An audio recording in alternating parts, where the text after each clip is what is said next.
সুপ্রিয় দর্শক শ্রোতা, আসসালামু আলাইকুম। ঐতিহ্যবাহী রংপুর জেলায় ২০১৭ সালের ১৩ ফেব্রুয়ারি ঐতিহাসিক তাফসিরুল কুরআন মাহফিল অনুষ্ঠিত হয়। উক্ত মাহফিলে প্রধান মেহমান হিসেবে গুরুত্বপূর্ণ বক্তব্য পেশ করেন বিশিষ্ট ইসলামী চিন্তাবিদ ও মুফাসসিরে কুরআন হযরত মাওলানা রেজাউল করিম খান পাবনা। ভিডিও পরিচালনার সম্পাদনা ও প্রযোজনা আলী আহমদ আকন্দ। ধারা বর্ণনায় আমি advocate Azharul Islam Roni. পরিবেশনায় তাহজিব centre, Rajshahi. Mobile 01712064033। আসসালামু আলাইকুম ওয়া রাহমাতুল্লাহি ওয়া বারাকাতুহু। আউযু বিল্লাহি মিনাশ শাইতানির রাজীম।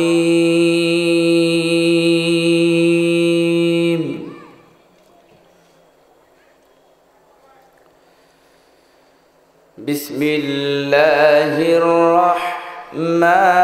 রাহমানির রাহিম।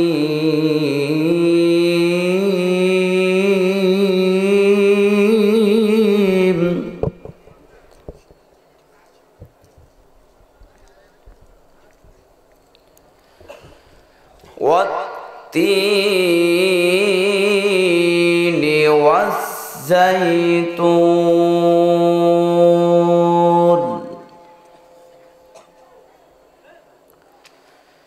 وطور سينين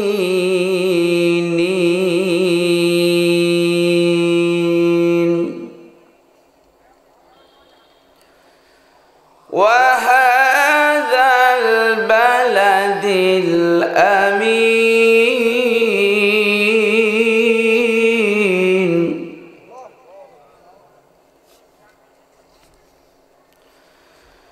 بسم الله الرحمن الرحيم والتين والزيتون وطور سينين وهذا البلد الأمين.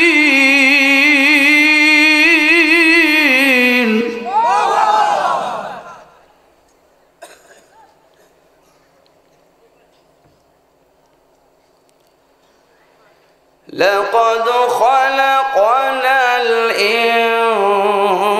الإنسان في أحسن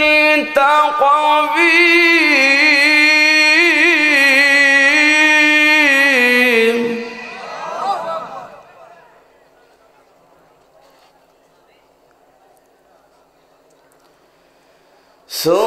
ثم رددناه أسفل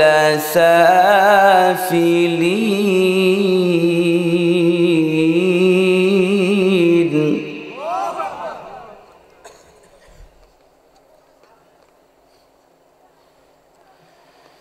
إلا الذين آمنوا وعملوا الصالحات فلهم أجر غير ممنون.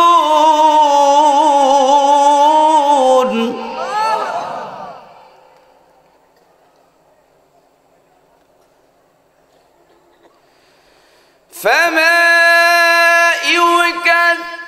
يكذبك بعد بالدين أليس الله بأحكم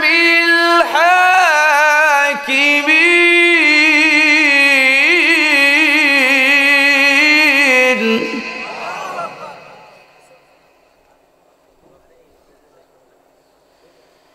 فما يكذبك بعد بالدين أليس الله بأحكم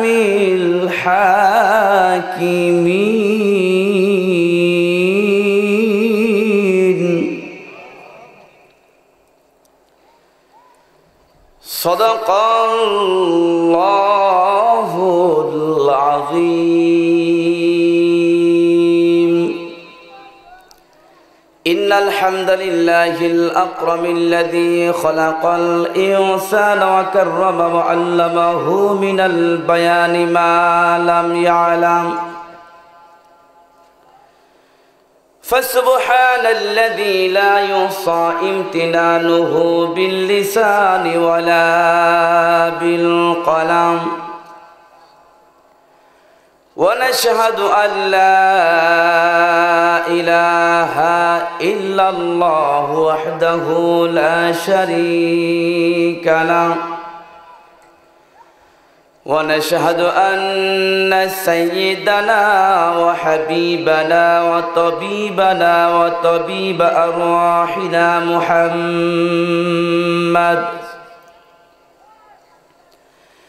الذي أرسله بالحق بشيرا ونذيرا وداعيا إلى الله بإذنه وسراجا منيرا فقد قال الله تعالى في كلامه المجيد والفرقان الحميد সবাই বলি আউযু বিল্লাহি মিনাশ শাইতানির রাজীম বিসমিল্লাহির রাহমানির রহিম ইয়া আইয়ুহাল্লাযীনা আমানুত্তাকুল্লাহা হাক্কা তুকাতিহি ولا تموتن إلا وأنتم مسلمون حدثنا عن أبي هريرة رضي الله تعالى عنه قال قال رسول الله صلى الله عليه وسلم أي الآباء أحب إلى الله تعالى قال أصنعت نقطة قلت ثم يقال بالوالدين قلت ثم يقال الجهاد في سبيل الله متفق عليه أو كما قال رسول الله صلى الله عليه وسلم لا يؤمن أحدكم حتى أكون أحب إليه من ولده والناس أجمعين متفق عليه أي بخاري مسلم أو كما قال تبارك الله تعالى في شأن حبيبه إن الله وملائكته يصلون على النبي يا أيها الذين آمنوا صلوا عليه وسلموا تسليما اللهم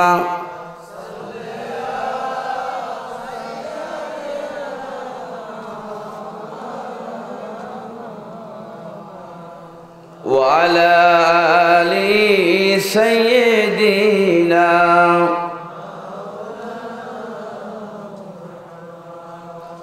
আমার ভাইজারা রাসূলের প্রতি আমাদের মহব্বত আছে না নাই একটু আওয়াজ দিয়ে আছে না নাই কেমন আছে একটু প্রাণ খুলে মহব্বতের সাথে রাসূলের পর দরুদ পড়ে রাসূলকে দেখায় দেন আল্লাহুম্মা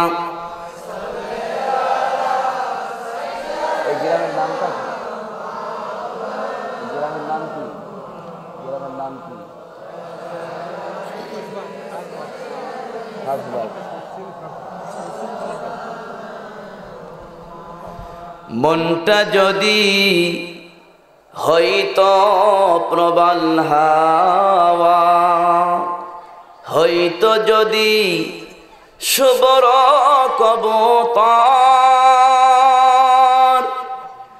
মেঘের ডানায় পাঠিয়ে দিতাম মেঘের ডানায় পাঠিয়ে দিতাম মদিনারি পথে, যেথায় আমার প্রিয় নবী ঘুমায় নিরন্তর, যেথায় আমার প্রিয় নবী ঘুমায় নিরন্তর। আল্লাহুম্মা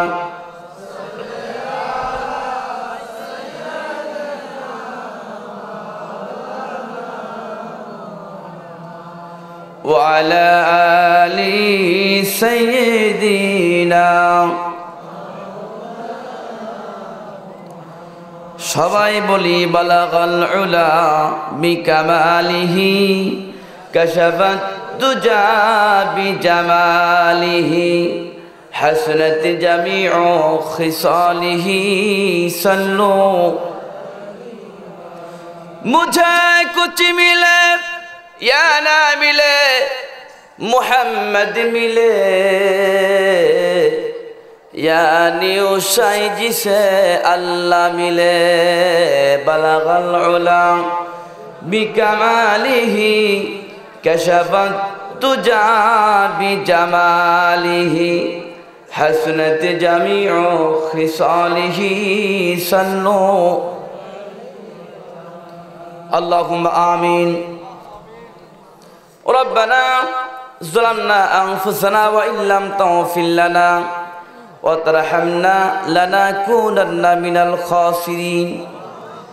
आय परदिगार आलम, আল্লাহ তুমি তোমার রহমতিন নজর দিয়া দেখো।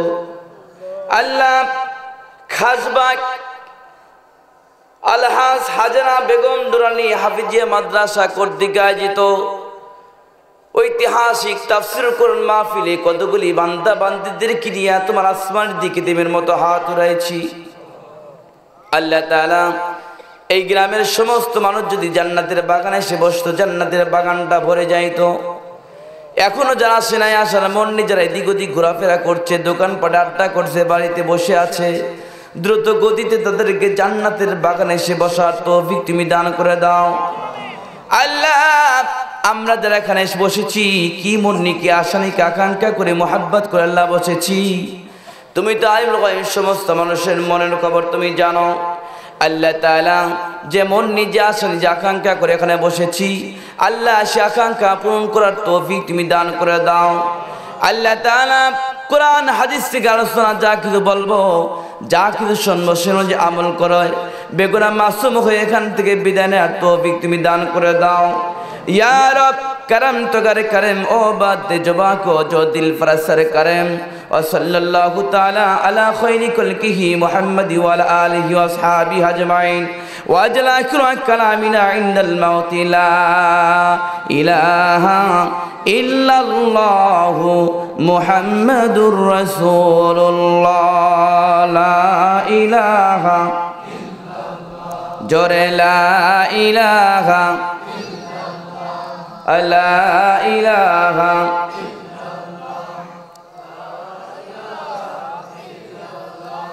ला इलाहा इल्लल्लाहु मुहम्मदुर रसूलुल्लाह सल्लल्लाहु। उपस्थित আলহাজ হাজরা বেগম নুরানী হাফিজিয়া মাদ্রাসা কর্তৃক আয়োজিত ঐতিহাসিক তাফসীর কোরআন মাহফিলের সম্মানিত সভাপতি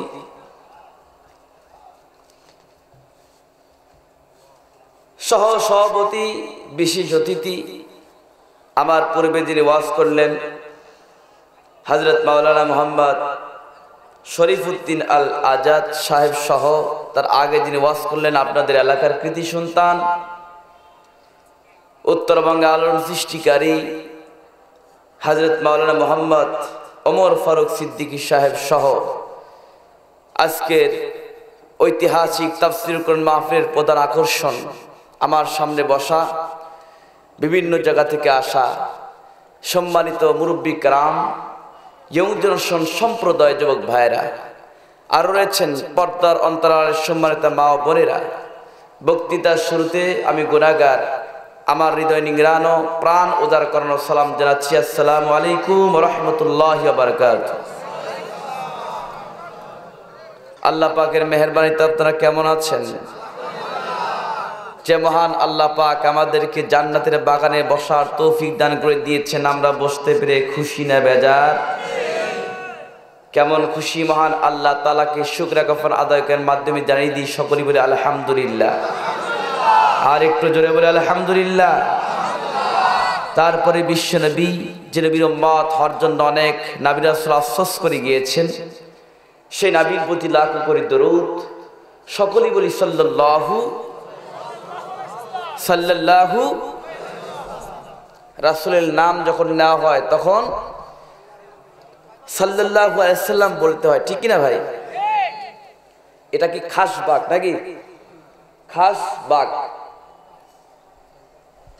আমরা আসছি কিসের আকর্ষণে? যে কোরআনটা দরজ দেওয়া হয়, তেলাওয়াত শেখানো হয় কোথায়? মাদ্রাসাটা কার ঘর? মাদ্রাসাটা কার ঘর?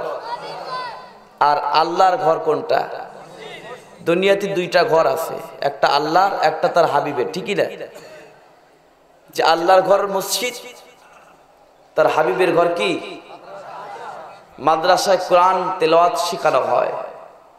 রাসূল বলেছেন, খায়রুকুম মান তাআল্লামাল কুরআনা ওয়া আল্লামা। The messenger prophet of Allah said, "Oh, you he who learns the Quran and teach it is the best of all." চিল্লাবেন আল্লাহু আকবার। যে তোমাদের মধ্যে সেই ব্যক্তি উত্তম যে ব্যক্তি যে কোরআন শিক্ষা করে এবং অপরকে শিক্ষা দেয়। মাদ্রাসায় কোরআন শিক্ষা দেওয়া হয়। পৃথিবীর জমিনে আপনারা অনেক গান শুনছেন, দুই এক মাস পর সেই গানটা কিন্তু শুনতে ইচ্ছা হয় না, ঠিক না?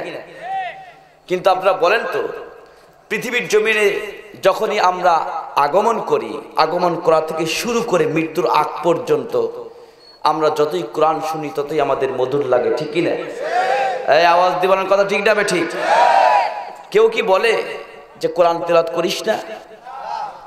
তবে হ্যাঁ, বাংলাদেশে ইদানিং কিছু কিছু জায়গায় কোরআনের তাফসীরুল কোরআন মাহফিলকে বন্ধ করে দেওয়া হচ্ছে। ভারতবর্ষে হিন্দুর দেশ, যেখানে গাছের তলে, গাড়ির তলে, সব জায়গা থেকে মূর্তি আর মূর্তি, সেই জায়গায় মাহফিল করতে কোনো অনুমতি লাগে না। বাংলাদেশের বুকে এখন মাহফিল করতে অনুমতি লাগে, কথা ঠিক না ঠিক? কোরআনটা হচ্ছে আলো, এই আলোকে কেউ নিভে দিতে পারবে না, যে নিভাতে আসবে সেই নিভে যাবে, কথা ঠিক না ঠিক? এই কোরআনটা, এই কোরআন কিতাবটা কার? এই কোরআনটা কার উপর নাজিল হয়েছে? আমার নবী জনাব মুহাম্মদ সাল্লাল্লাহু আলাইহি ওয়াসাল্লাম, যেই নবী হচ্ছেন সমস্ত নবীদের বস, লিডার, সমস্ত পয়গম্বরদের ইমাম হয়ে আমার আপনার নবী নামাজ পড়াইছেন বাইতুল মুকাদ্দাসে, ঠিকই না? এবং 104 খানা কিতাব রয়েছে, সমস্ত কিতাবের বস আল কোরআন। জোরে বলুন সুবহানাল্লাহ। এখন কিছু কিছু মানুষের কোরআন তেলাওয়াত ভালো লাগে না, বুঝতে হবে তাদের মধ্যে আবু জাহেলের কিছু রক্ত আছে। কারণ আবু জাহেল গোপনে গোপনে গোপনে গোপনে আমার নবীর জবান থেকে তেলাওয়াত শুনছে, কিন্তু তার ছেলেদেরকে বলছে, আমার যদি নেতাগিরি না থাকতো আল্লাহ নবীর হাতে হাত থেকে কালিমা তৈবা পড়ে মুসলমান হয়ে যাইতাম, কিন্তু আমি দেখ কালিমা তৈবা পড়ব, তাহলে নেতাগিরি তো থাকবে না। তো যাই হোক, আমি গোপনে গোপনে যাই করি না কেন, খবরদার আমার কথাকে, আমার জিনিসটাকে তোরা ফলো করিস না। কথা কি বুঝতে পারছেন? যে আমি একটু তিলাওয়াত রাসূলের জবান থেকে একটু তিলাওয়াত শুনবো, তোরা বাধা প্রদান করিস না, খবরদার। তো এখন যে একজন যে শাগরেদ পিয়ন আবু জাহেলে, যে আপনি তিলাওয়াত শোনেন ঠিক আছে, কিন্তু একটা দিন আমাকে তিলাওয়াত শোনার সুযোগ দেন। কারণ আবু জাহেল ছাড়া যারাই আল্লাহ রাসূলের জবান থেকে কোরআন শুনছে, কেউ খালি হাতে ফেরত আসে নাই, কালিমা তৈবা পড়ে মুসলমান হয়ে গেছে। পিয়নকে বলছে, ঠিক আছে তোকে একটা দিন আমি অনুমতি দিব, কিন্তু কাউকে বলবি না, চুপচাপ একা একা রাসূলের জবান থেকে কোরআন শুনবি, দূর থেকে খবরদার কাছে যাবি না, দূর থেকে শুনবি। আবু জাহেলের পরামর্শ অনুযায়ী পিয়ন চলে গেছে রাসূলের জবান থেকে কোরআন তিলাওয়াত শোনার জন্য। বলেন তো আমাদের জবান থেকে তিলাওয়াত রাসূলের জবান থেকে তিলাওয়াত কি এক হবে? এক হবে? কোরআনের আওয়াজ যখন আমাদের কানে আসে তখন আল্লাহু আকবার বলে স্বীকৃতি দিতে হবে, কারণ আল্লাহর কথার উপরে কোনো কথা হতে পারে পারে। আরে বাংলাদেশের এমপি মন্ত্রী চেয়ারম্যান মেম্বারের জন্য মিছিল করার জন্য এক প্যাকেট বিস্কিট কি 100 টাকার জন্য দেখবেন ফাটাফাটি ভাবে মিছিল করে, আমার ভাই তোমার ভাই, অমক ভাই অমক ভাই, অমক ভাইয়ের চরিত্র ফুলের মতো পবিত্র, আছে না নাই? অথচ কোরআন তেলাওয়াতের আওয়াজ যখন কানে যাচ্ছে আল্লাহু আকবার মানে আওয়াজই বাড়ায় না। ওটা হচ্ছে পোল্ট্রি মুরগি, চেনেন না? ব্রয়লার মুরগি যাকে বলা হয়, খালি এরকম পাক পারে, আর আকাশ থেকে যদি ডাক শোনে তার 5টা চিপাড়ায় পড়ে, ঠিকই না? তার মানে তার হার্ট দুর্বল। যারা কোরআনের আয়াত শুনে যারা বিরোধিতা করে বুঝতে হবে পোল্ট্রি মুরগির মতো হার্ট তাদের দুর্বল। কথা ঠিক না বেঠি? আর একটু আওয়াজ দিবেন, কথা ঠিক না বেঠি? আমার ভাইজায়েরা, আবু জাহেল অনুমতি দিল যে ঠিক আছে তুই গোপনে গোপনে কাউকে বলবি না, তুই গোপনে যায় তিরাত শুনবো দূর থেকে, খবরদার কাছে যাবি না। আমার নবী তিলাওয়াত করতেছেন সুরিত কণ্ঠে, বিসমিল্লাহির রহমানির রহিম,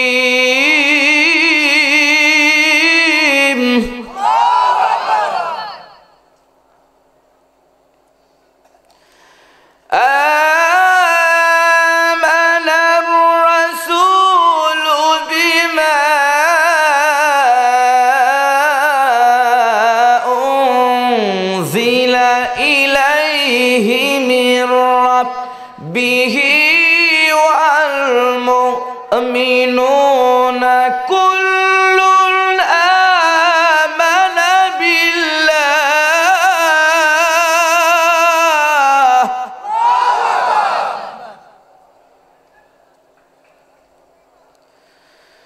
كل آمن بالله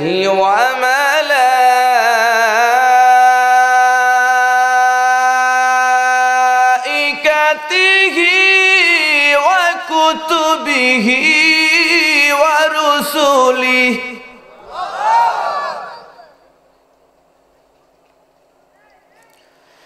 لا نفرق بين أحد من رسله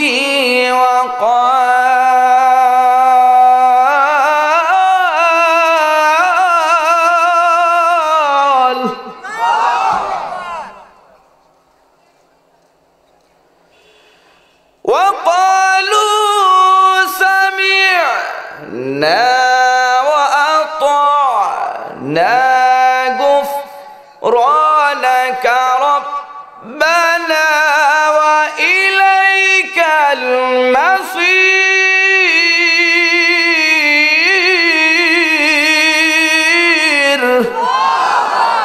আর একটু জোরে বলুন আল্লাহু আকবার। আল্লাহর হাবিবের জবান থেকে কোরআন শুনে আর পিয়ন আস্তে আস্তে রাসূলের কাছে আগায়া যায়। রাসূলকে বলে, হুজুর আমার জিন্দেগির কোনদিন এত সুন্দর বাণী শুনি নাই,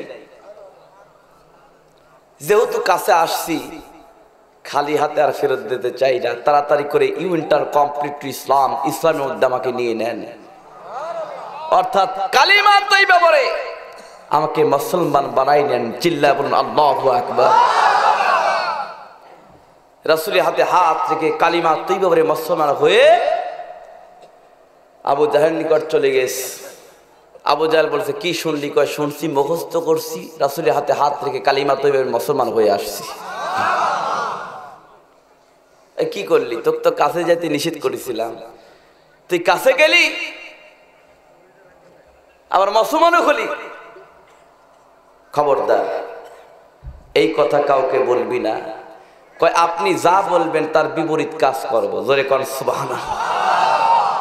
কারণ এতদিন আপনার দলে ছিলাম, এখন রাসূলের দলে যোগদান করেছি। পৃথিবীর জমিনে দল কয়টা? ভাই জোরে কোন কয়টা? ভয় পাচ্ছেন নাকি আপনারা? মুসলমান জাতি ভয় পায় কাক দেখে? কাক দেখে? আল্লাহকে দেখে। মুসলমান জাতি মাথা নত করে আল্লাহর কাছে, বাতিলের কাছে কখনো মাথা নত করে না। কথা ঠিক না বেঠিক? আল্লাহ পাকও মানুষদেরকে সৃষ্টি করেছেন মাথা উঁচু করে দিয়া, সমস্ত জীব জানোয়ারকে সৃষ্টি করেছেন মাথা নিচু করে দিয়ে। জীব জানোয়াররা মাথা নিচু করে দিয়ে ঘাস খায়, ঠিক কিনা কর?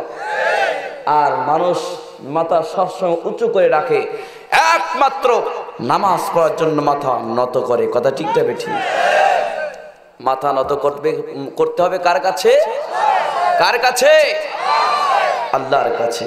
আর কারোর কাছে মাথা নত করা জায়েজ নাই, শিরক হারাম, লা শাক্কা ফি, এর মধ্যে কোনো সন্দেহ নাই। কথা ঠিক না বেঠিক বলে?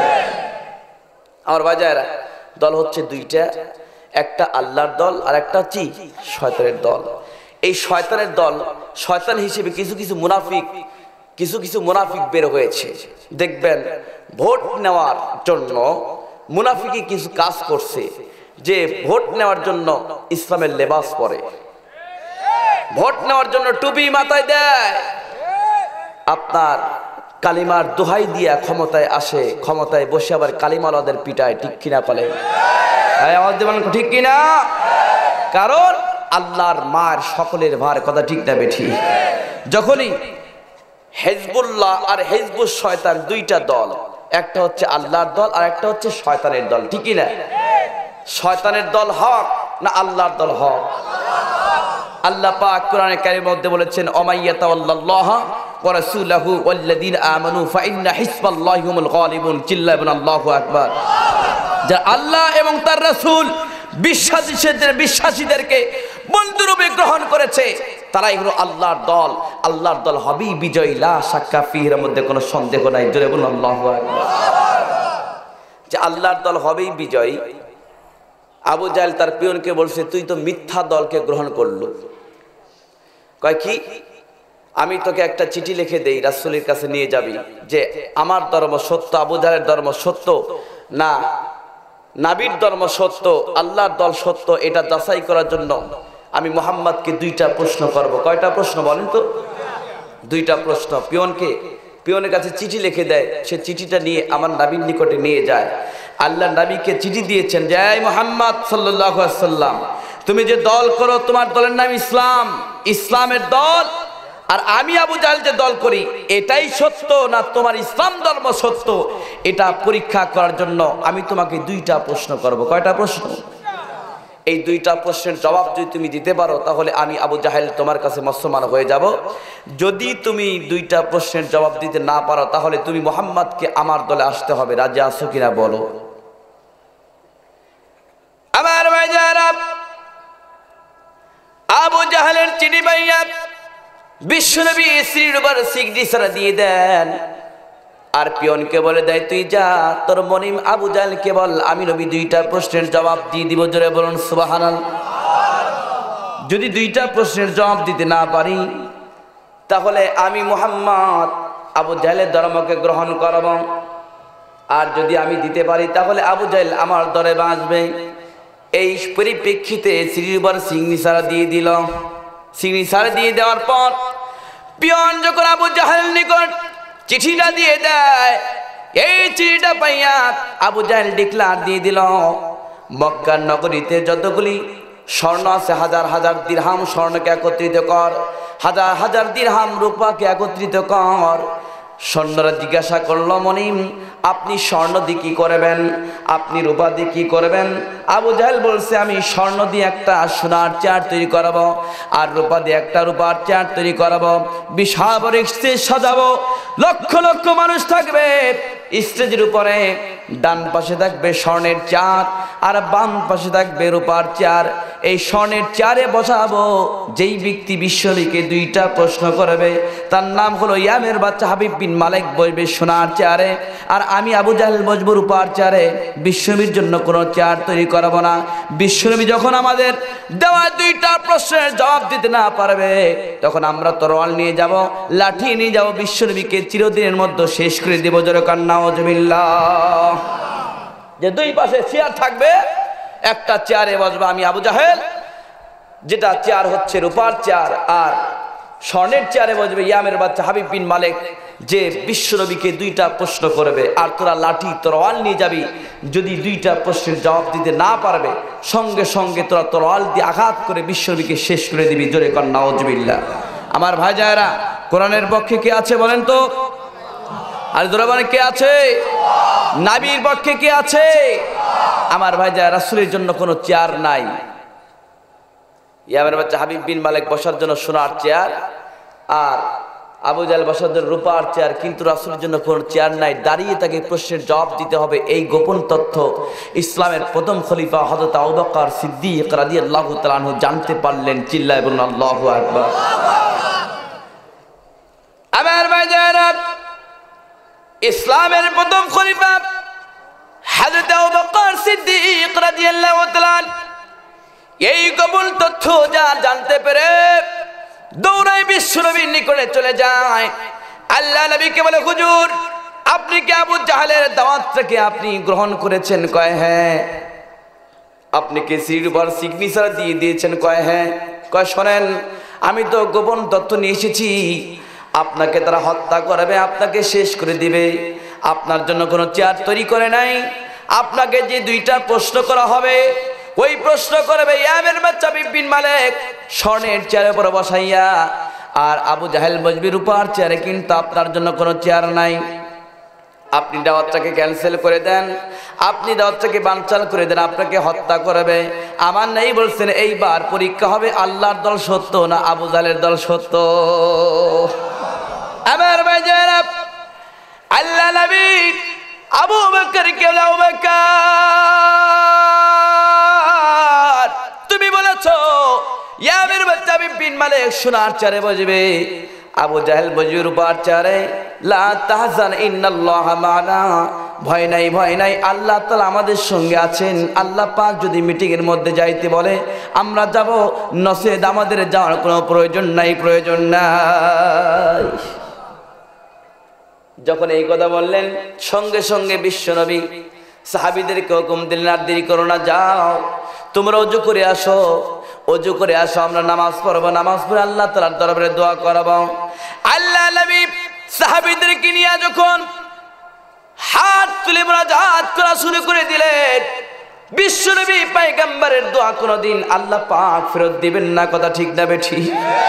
আরো ধরে কোন কথা ঠিক না বেঠিক? আমার নবী যখন দুই হাত তুলে আল্লাহ তাআলার দরবারে দোয়া শুরু করে দেয়, আল্লাহ ইসলাম ধরা সত্য না আবু জাহেলের ধর্ম সত্য, এটা পরীক্ষা করার জন্য আবু জাহেল আমাকে দুইটা প্রশ্ন করবে, সে আমাকে দুইটা প্রশ্ন করবে। ইয়ামের বাচ্চা হাবিব বিন মালিক বসার জন্য সোনার চেয়ার তৈরি করেছে, আবু জাহেল বসার জন্য রূপার চেয়ার তৈরি করেছে, আর আমার জন্য কোনো চেয়ার নাই। এই মিটিং এর মধ্যে আমি যাব কিনা আপনি বলে দেন, আপনি যদি অনুমতি দেন তাহলে আমি যাব, নচেত আমার যাওয়ার কোনো প্রয়োজন নাই। সঙ্গে সঙ্গে আল্লাহ পাক আয়াতে কারিমা নাযিল করে দিয়ে, হাবিব ওয়া মা আরসালনাকা ইল্লা রাহমাতাল লিল আলামিন, হাবিব तमाम পৃথিবীর জমিনের জন্য আমি আল্লাহ পাক আপনাকে রাহমাতাল লিল আলামিন সে পাঠিয়ে দিয়েছি। ওই আবু জাহেল আপনাকে অপমান করবে, বেইজ্জতি করবে, এটা আমি আল্লাহ তাআলা সহ্য করতে পারবো না। আপনি যান যান যান, সমাবেশে আপনি যোগদান করেন, আপনার সমস্ত বড় দায়িত্ব আমি আল্লাহ পাক রহমতির কোলে উঠাই নিলাম। আপনি যান, আপনি যান, আপনার সমস্ত বড় দায়িত্ব আমি আল্লাহ পাক রহমতির কোলে উঠাই নিলাম। আমার ভাইজান, বিশ্বনবী হযরত ওমর কে, ওমর তুমি বলেছো সোনার চেয়ার তৈরি করেছে, রূপার চেয়ার তৈরি করেছে, এই সোনার চেয়ারে বসবে ইয়ামের বাচ্চা হাবিব বিন মালিক, আর রূপার চেয়ারে বসবে আবু জাহেল। আমি নবী তোমাকে বলে দিলাম ওই সোনার চেয়ারে ইয়ামের বাচ্চা হাবিব বিন মালিক বসতে পারবে না, ওই সোনার চেয়ার হবে আমার, আর রূপার চেয়ার হবে তুমি আবু বকরের। জোরে কোন সুবহানাল্লাহ। সোনার চেয়ারে ইয়ামের বাচ্চা হাবিব বিন মালিক বসতে পারবে না, সোনার চেয়ারে আমি নবী বসবো, আর রূপার চেয়ারে তুমি আবু বকর বসবে। চিল্লায় বলুন সুবহানাল্লাহ। পরীক্ষা হচ্ছে দল কোনটা সঠিক, ঠিক কি না? প্রশ্ন করবে কয়টা? কয়টা করবে? কি কয়টা করবে? এই দুইটা শোনার ধৈর্য কি আছে আপনাদের? আছে? কাদের নাই হাত তোলেন তো দেখি।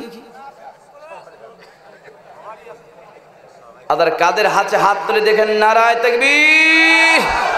হাত তোলেন সবাই, নারায়ে তাকবীর। আল কোরআনের আলো, আল হাদিসের আলো, কোরআন আছে যেখানে,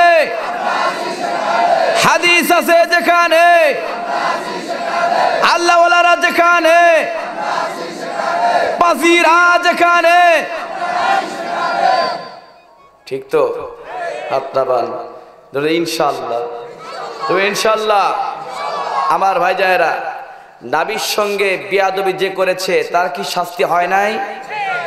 তার শাস্তি হয় নাই? এই বাংলাদেশের বুকে এখন কিছু কিছু জায়গায় নিজের বাপের নামে কিছু বললে মামলা হয়, নিজের বাপের নামে কিছু বললে প্রোডাকশন দেয়, কিন্তু নবীর বিরুদ্ধে কটূক্তি করলে কোনো মামলা হয় না। কথা ঠিক না বেঠিক? তোমার কথা ঠিক না বেঠিক? আমার নাই বলেছেন লা ইউমিনু আহাদুকুম হাত্তা কুরা হাব্বা ইলাইহি মি ওয়ালিদিহি ওয়ালাদিহি ওয়ান নাস আজমাইন, দ্যাট বিন বুখারী মুসলিম। যে ব্যক্তি তার সন্তান সন্ততি পিতা মাতার চাইতে আল্লাহর নবীকে বেশি বেশি ভালো না বাসবে, সে পর্যন্ত nobody of you cannot become a complete mu'min till I become more favorite to him than his parents and children and other people. It is a speech of our great prophet Muhammad rasulullah sallallahu alaihi wasallam. আমি বলতে চাই, এই বাংলাদেশের জমিনে যে নেতা হোক, যে নেতা হোক, যে যাই হোক না কেন, আল্লাহ নবীর বিরুদ্ধে করে যদি কটূক্তি করে তার একমাত্র শাস্তি মৃত্যুদণ্ড। আপনারা কি রাজি আছেন? আপনারা কি রাজি আছেন? রাজি আছেন? কারা কারা রাজি আছেন হাত তুলে আল্লাহকে দেখান।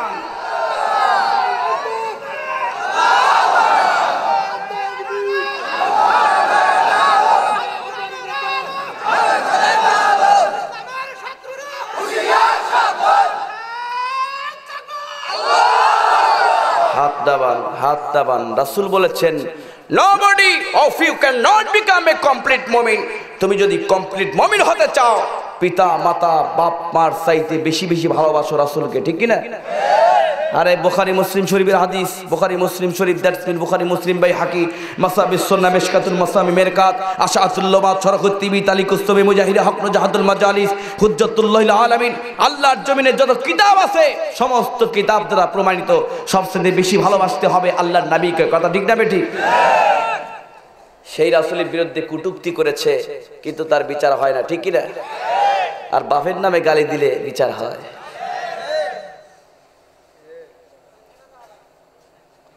তাহলে বাপের দামই বেশি না রাসূলের দাম বেশি?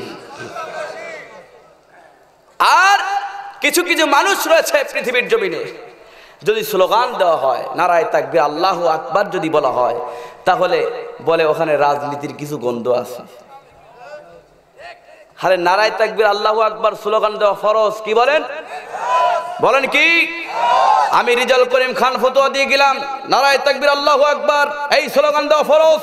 কারণ নামাজের ভিতরে এবং বাইরে কয় ফরজ?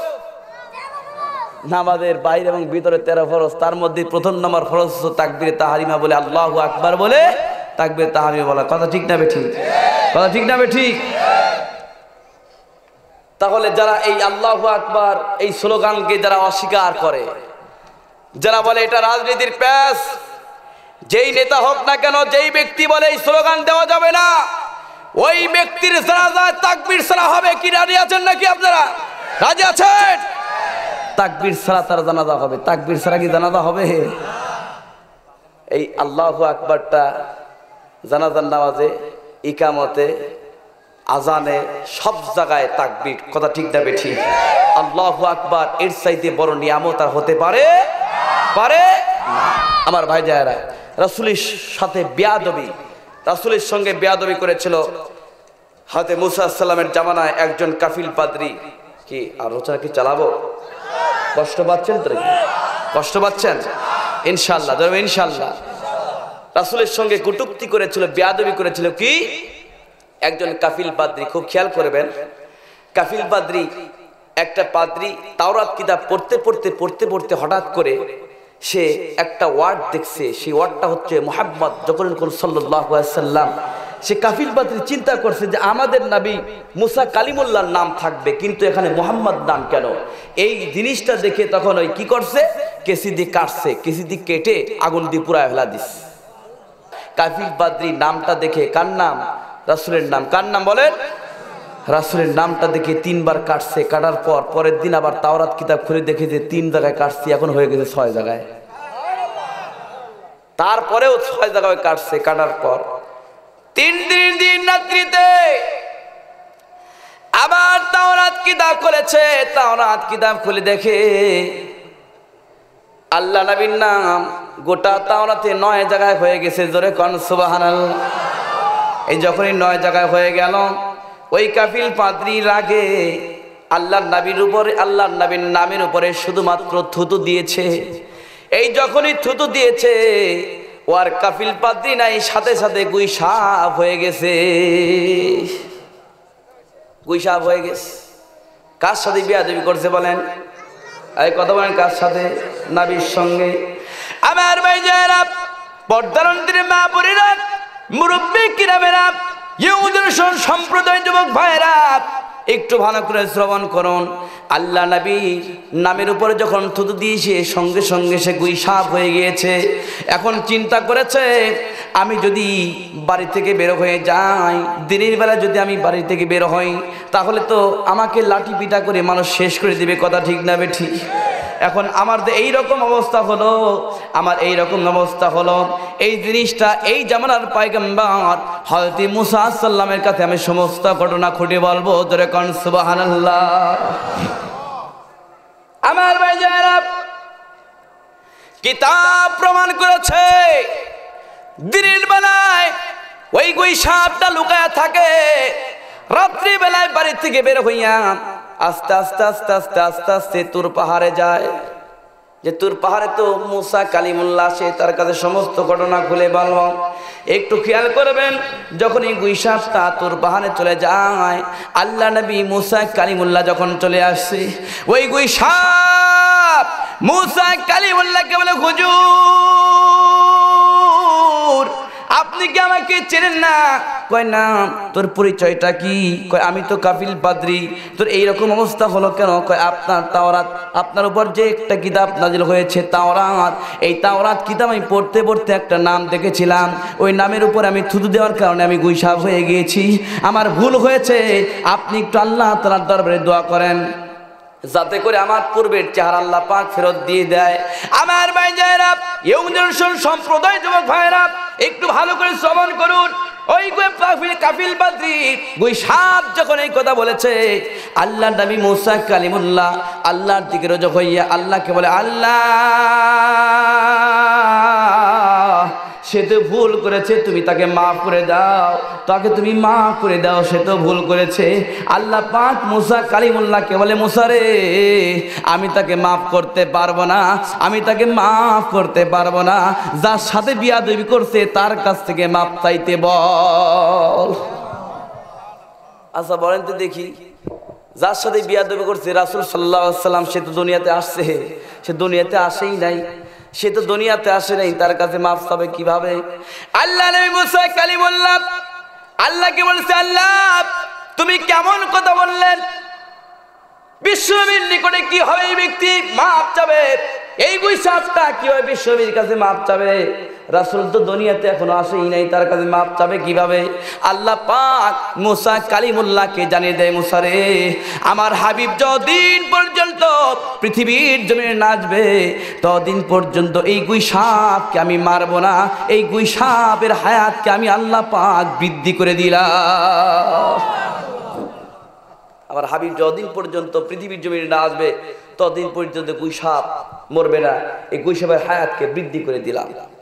দেখেন রাসূলের সঙ্গে বেয়াদবি করার কারণে কি অবস্থা হয়েছে। আল্লাহ নবী মুসা কালিমুল্লাহ কাফিল পাদ্রীকে বলে, এ কাফিল পাদ্রী গুইসাপ, আর এখানে থেকে লাভ নাই, তোর পারে থেকে লাভ নাই, এখান থেকে চলে যা, তাড়াতাড়ি করে চলে যা। মক্কা নগরীতে মা আমিনার ঘরে একটা মুহাম্মদ নামে একজন সন্তান আসবে, যার নামের উপরে তুই থুতু দিয়েছিস। ওই বিশ্ববি যতদিন পর্যন্ত না আসবে তোকে মাফ করবে না। ওই নবীর কাছে তুই মাপ চাবি, তারপরে মাপ দিবি, তারপরে কিন্তু মাপ চাবি না। তাড়াতাড়ি করে যা, মাপ যদি চাইতে চাস তাহলে তারা এখান থেকে চলে যা। আমার ভাই যারা মুসা কালিমুল্লাহর কথা শুনে সঙ্গে সঙ্গে ওই কাপিল বাদে যে গুইসাপ হয়ে গেছে, ওই গুইসাপটা দিনের বেলায় পালিয়ে থাকে, রাত্রের বেলা যায়। যাইতে যাইতে যাইতে যাইতে যাইতে যাইতে যাইতে যাইতে 1200 বছর পরে মক্কা নগরীতে প্রবেশ করেছে। জোরে কন মারহাবা, আরো জোরে বলুন মারহাবা। আমার ভাই যারা 1200 বছর পর মক্কা নগরীতে প্রবেশ করে কাবা শরীফের পাশে একটা পাহাড় আছে, যেই পাহাড়ের নাম হলো আবু কুবাইস। যেই পাহাড়ের নাম হলো আবু কুবাইস, ওই আবু কুবাইস পাহাড়ের উপরে গুইসাপ অবস্থান করছে রাসূলের সঙ্গে দেখা করার জন্য। আবু কুবাইস পাহাড়ের উপর অবস্থান করছে গুইসাপ রাসূলের সঙ্গে দেখা করার জন্য। আল্লাহ তাআলা যখন কোরআনে কারীম আয়াত নাযিল করে, ইয়া আইয়ুহার রাসূল বাল্লিগ মা উনজিলা ইলাইকা মির রাব্বিক ওয়া ইল্লাম তাফআল ফামা বাল্লাগতা রিসালাতাহু ওয়াল্লাহু ইয়াসিমুকা মিনান নাস ইন্নাল্লাহা লা ইয়াহদিল কওমাল কাফিরিন। চিল্লাবেন আল্লাহু আকবার, আর ধরবেন আল্লাহু আকবার। আয়াতটা যখন নাজিল হয়ে যায়, নাজিল হয়ে যাওয়ার সঙ্গে সঙ্গে আল্লাহ নবী কাবা শরীফ তওয়াফ করার জন্য যখন চলে আসে, এখন আবু কুবাইস পাহাড় থেকে গুইসাপ দেখছে রাসূল বাইতুল্লাহ শরীফ তওয়াফ করতেছে। আবু কুবাইস পাহাড় থেকে নেমে গুইসাপ যখন যাচ্ছে আল্লাহ নবীর নিকটে মাপ চাওয়ার জন্য, বিশাল বড় গুইসাপ কাবা শরীফের দিকে যাচ্ছে। ওই গুইসাপটা যখন আবু জাহেলের বাড়ি পাটতে করতে লাগছে, হঠাৎ করে আবু জাহেলের নজরে পড়ে গেছে গুইসাপ, যে এত বড় গুইসাপ, ব্যাপারটা কি? আবু জাহেল ভিতর থেকে বিশাল একটা লাঠি নিয়ে এসে গুইসাপকে এমন বাড়ি মারে, এক বাড়ি মেরে গুইসাপকে হত্যা করে। গুইসাপ মরে গেল। অথচ আল্লাহ পাক বলছে নবীর কাছে, মাপ না আসা পর্যন্ত মারব না, ঠিক কিনা বলেন? গুইসাপকে এক বাড়িতে যখন মারল, খুব খেয়াল করবেন, আবু জাহেল তার সৈন্যদেরকে বলে, সৈন্যরা আর দেরি করিস না, তাড়াতাড়ি করে আগুন নিয়ে আয়। আগুন নিয়ে সে গুইসাপকে পুরা ছাই বানা। বিশ্বনবী যে কাবা শরীফ তওয়াফ করেছে, আমি এই ছাইগুলো রুমালের মধ্যে করে নিয়ে গিয়া বিশ্বনবীকে আমি প্রশ্ন করব, মুহাম্মদ রে, এই রুমালের মধ্যে কি আছে যদি বলে দিতে পারো, তাহলে আমি তোমার কাছে মুসলমান হয়ে যাব। বোঝেন নাই যে আমি ছাইগুলো নিয়ে যে বিশ্বনবীকে প্রশ্ন করবো? আমার ভাইজান খুব খেয়াল করবেন, গুইসাপকে ছাই বানানো হলো পুরাইয়া, রুমালের মধ্যে ঢুকাইয়া আল্লাহ নবীর সামনে যখন গিয়া বলছে, মুহাম্মদ রে, তুমি যদি বলে দিতে পারো রুমালের মধ্যে কি আছে, তাহলে আমি তোমার কাছে মুসলমান হয়ে যাব। আমার নাই বলেছেন, চাচা আমি বলবো না, রুমালের মধ্যে যে আছে সে বলবে। চাচা আমার কাছ থেকে শুনতে চান না রুমালের মধ্যে যে আছে তার কাছ থেকে শুনতে চান? আবু জাহেল বলে কি? আবু জাহেল বলতে বলে কি? আশ্চর্য হয়ে যায়, বলে কি? আবার নবী বলছেন আমি বলবো না, রুমালের মধ্যে যে আছে তার কাছ থেকে শুনতে চান। আবু জাহেল আশ্চর্য হয়ে গেছে যে এটা কিভাবে সম্ভব। ভাই সোনার চার রূপার চার মনে আছে নাকি? মনে আছে নাকি? খুব খেয়াল করবেন। আমার ভাই যারা আবু জাহেল বলে, মুহাম্মদ রে, তুমি যদি না বলে এই রুমালের মধ্যে কি আছে, সে যদি বলে দিতে পারে তাহলে এত আরো ভালো। বিশ্বনবীর সঙ্গে সঙ্গে আবু জাহেল রুমালের দিকে তাক করে বলছে, কুম বিইজনিল্লাহ ইয়া কাফিল বদরি, কুম বিইজনিল্লাহ ইয়া কাফিল বদরি, হে কাফিল বদরি। আবু জাহেল রুমাল থেকে তুই বের হয়ে চলে যায়। যখনই বলছে সঙ্গে সঙ্গে অজগবি একটা মানুষ বের হইয়া আল্লাহ নবীর কদম মোবারক ধরে বলছে, হুজুর আমি এক নয় দুই নয় শত শত হাজার হাজার বছর ধরে আপনার নামের সঙ্গে বেয়াদবি করার কারণে আমি গুইসাপ হয়েছিলাম। হুজুর আর দেরি নয়, তাড়াতাড়ি করে আপনি আমাকে কালিমা তৈয়বা বলে মুসলমান বানাই দিন। লা ইলাহা ইল্লাল্লাহু মুহাম্মাদুর রাসূলুল্লাহ। লা ইলাহা ইল্লাল্লাহ, জোরে লা ইলাহা, জোরে লা ইলাহা, লা ইলাহা ইল্লাল্লাহু মুহাম্মাদুর রাসূলুল্লাহ সাল্লাল্লাহু আলাইহি ওয়াসাল্লাম।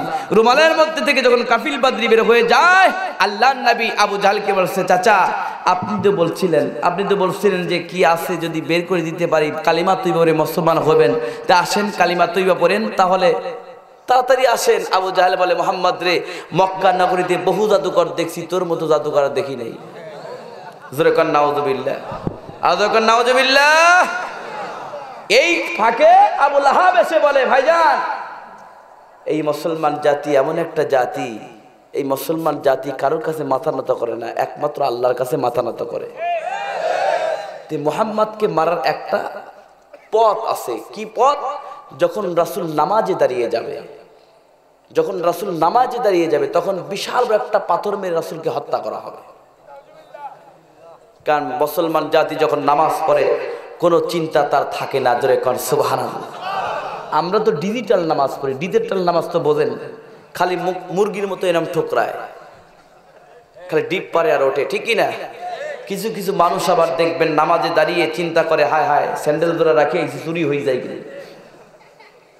আবার আরেক মানুষ দেখে আছে তাশাহুদ পড়া বাদ দিয়া 2 আঙ্গুল নাকের মধ্যে ঢুকায় দিয়ে নাকের ময়লা বাই করে গোল বানায় দেখায় কিরম দেখা যায়। ভাই কথা ঠিক কিনা? আছে কিনা? নাই আছে না? নাই। হারে নামাজ, আমরা কি নামাজ পড়েছি আর রাসূল কেমন নামাজ পড়ছে একটু ভালো করে শোনেন।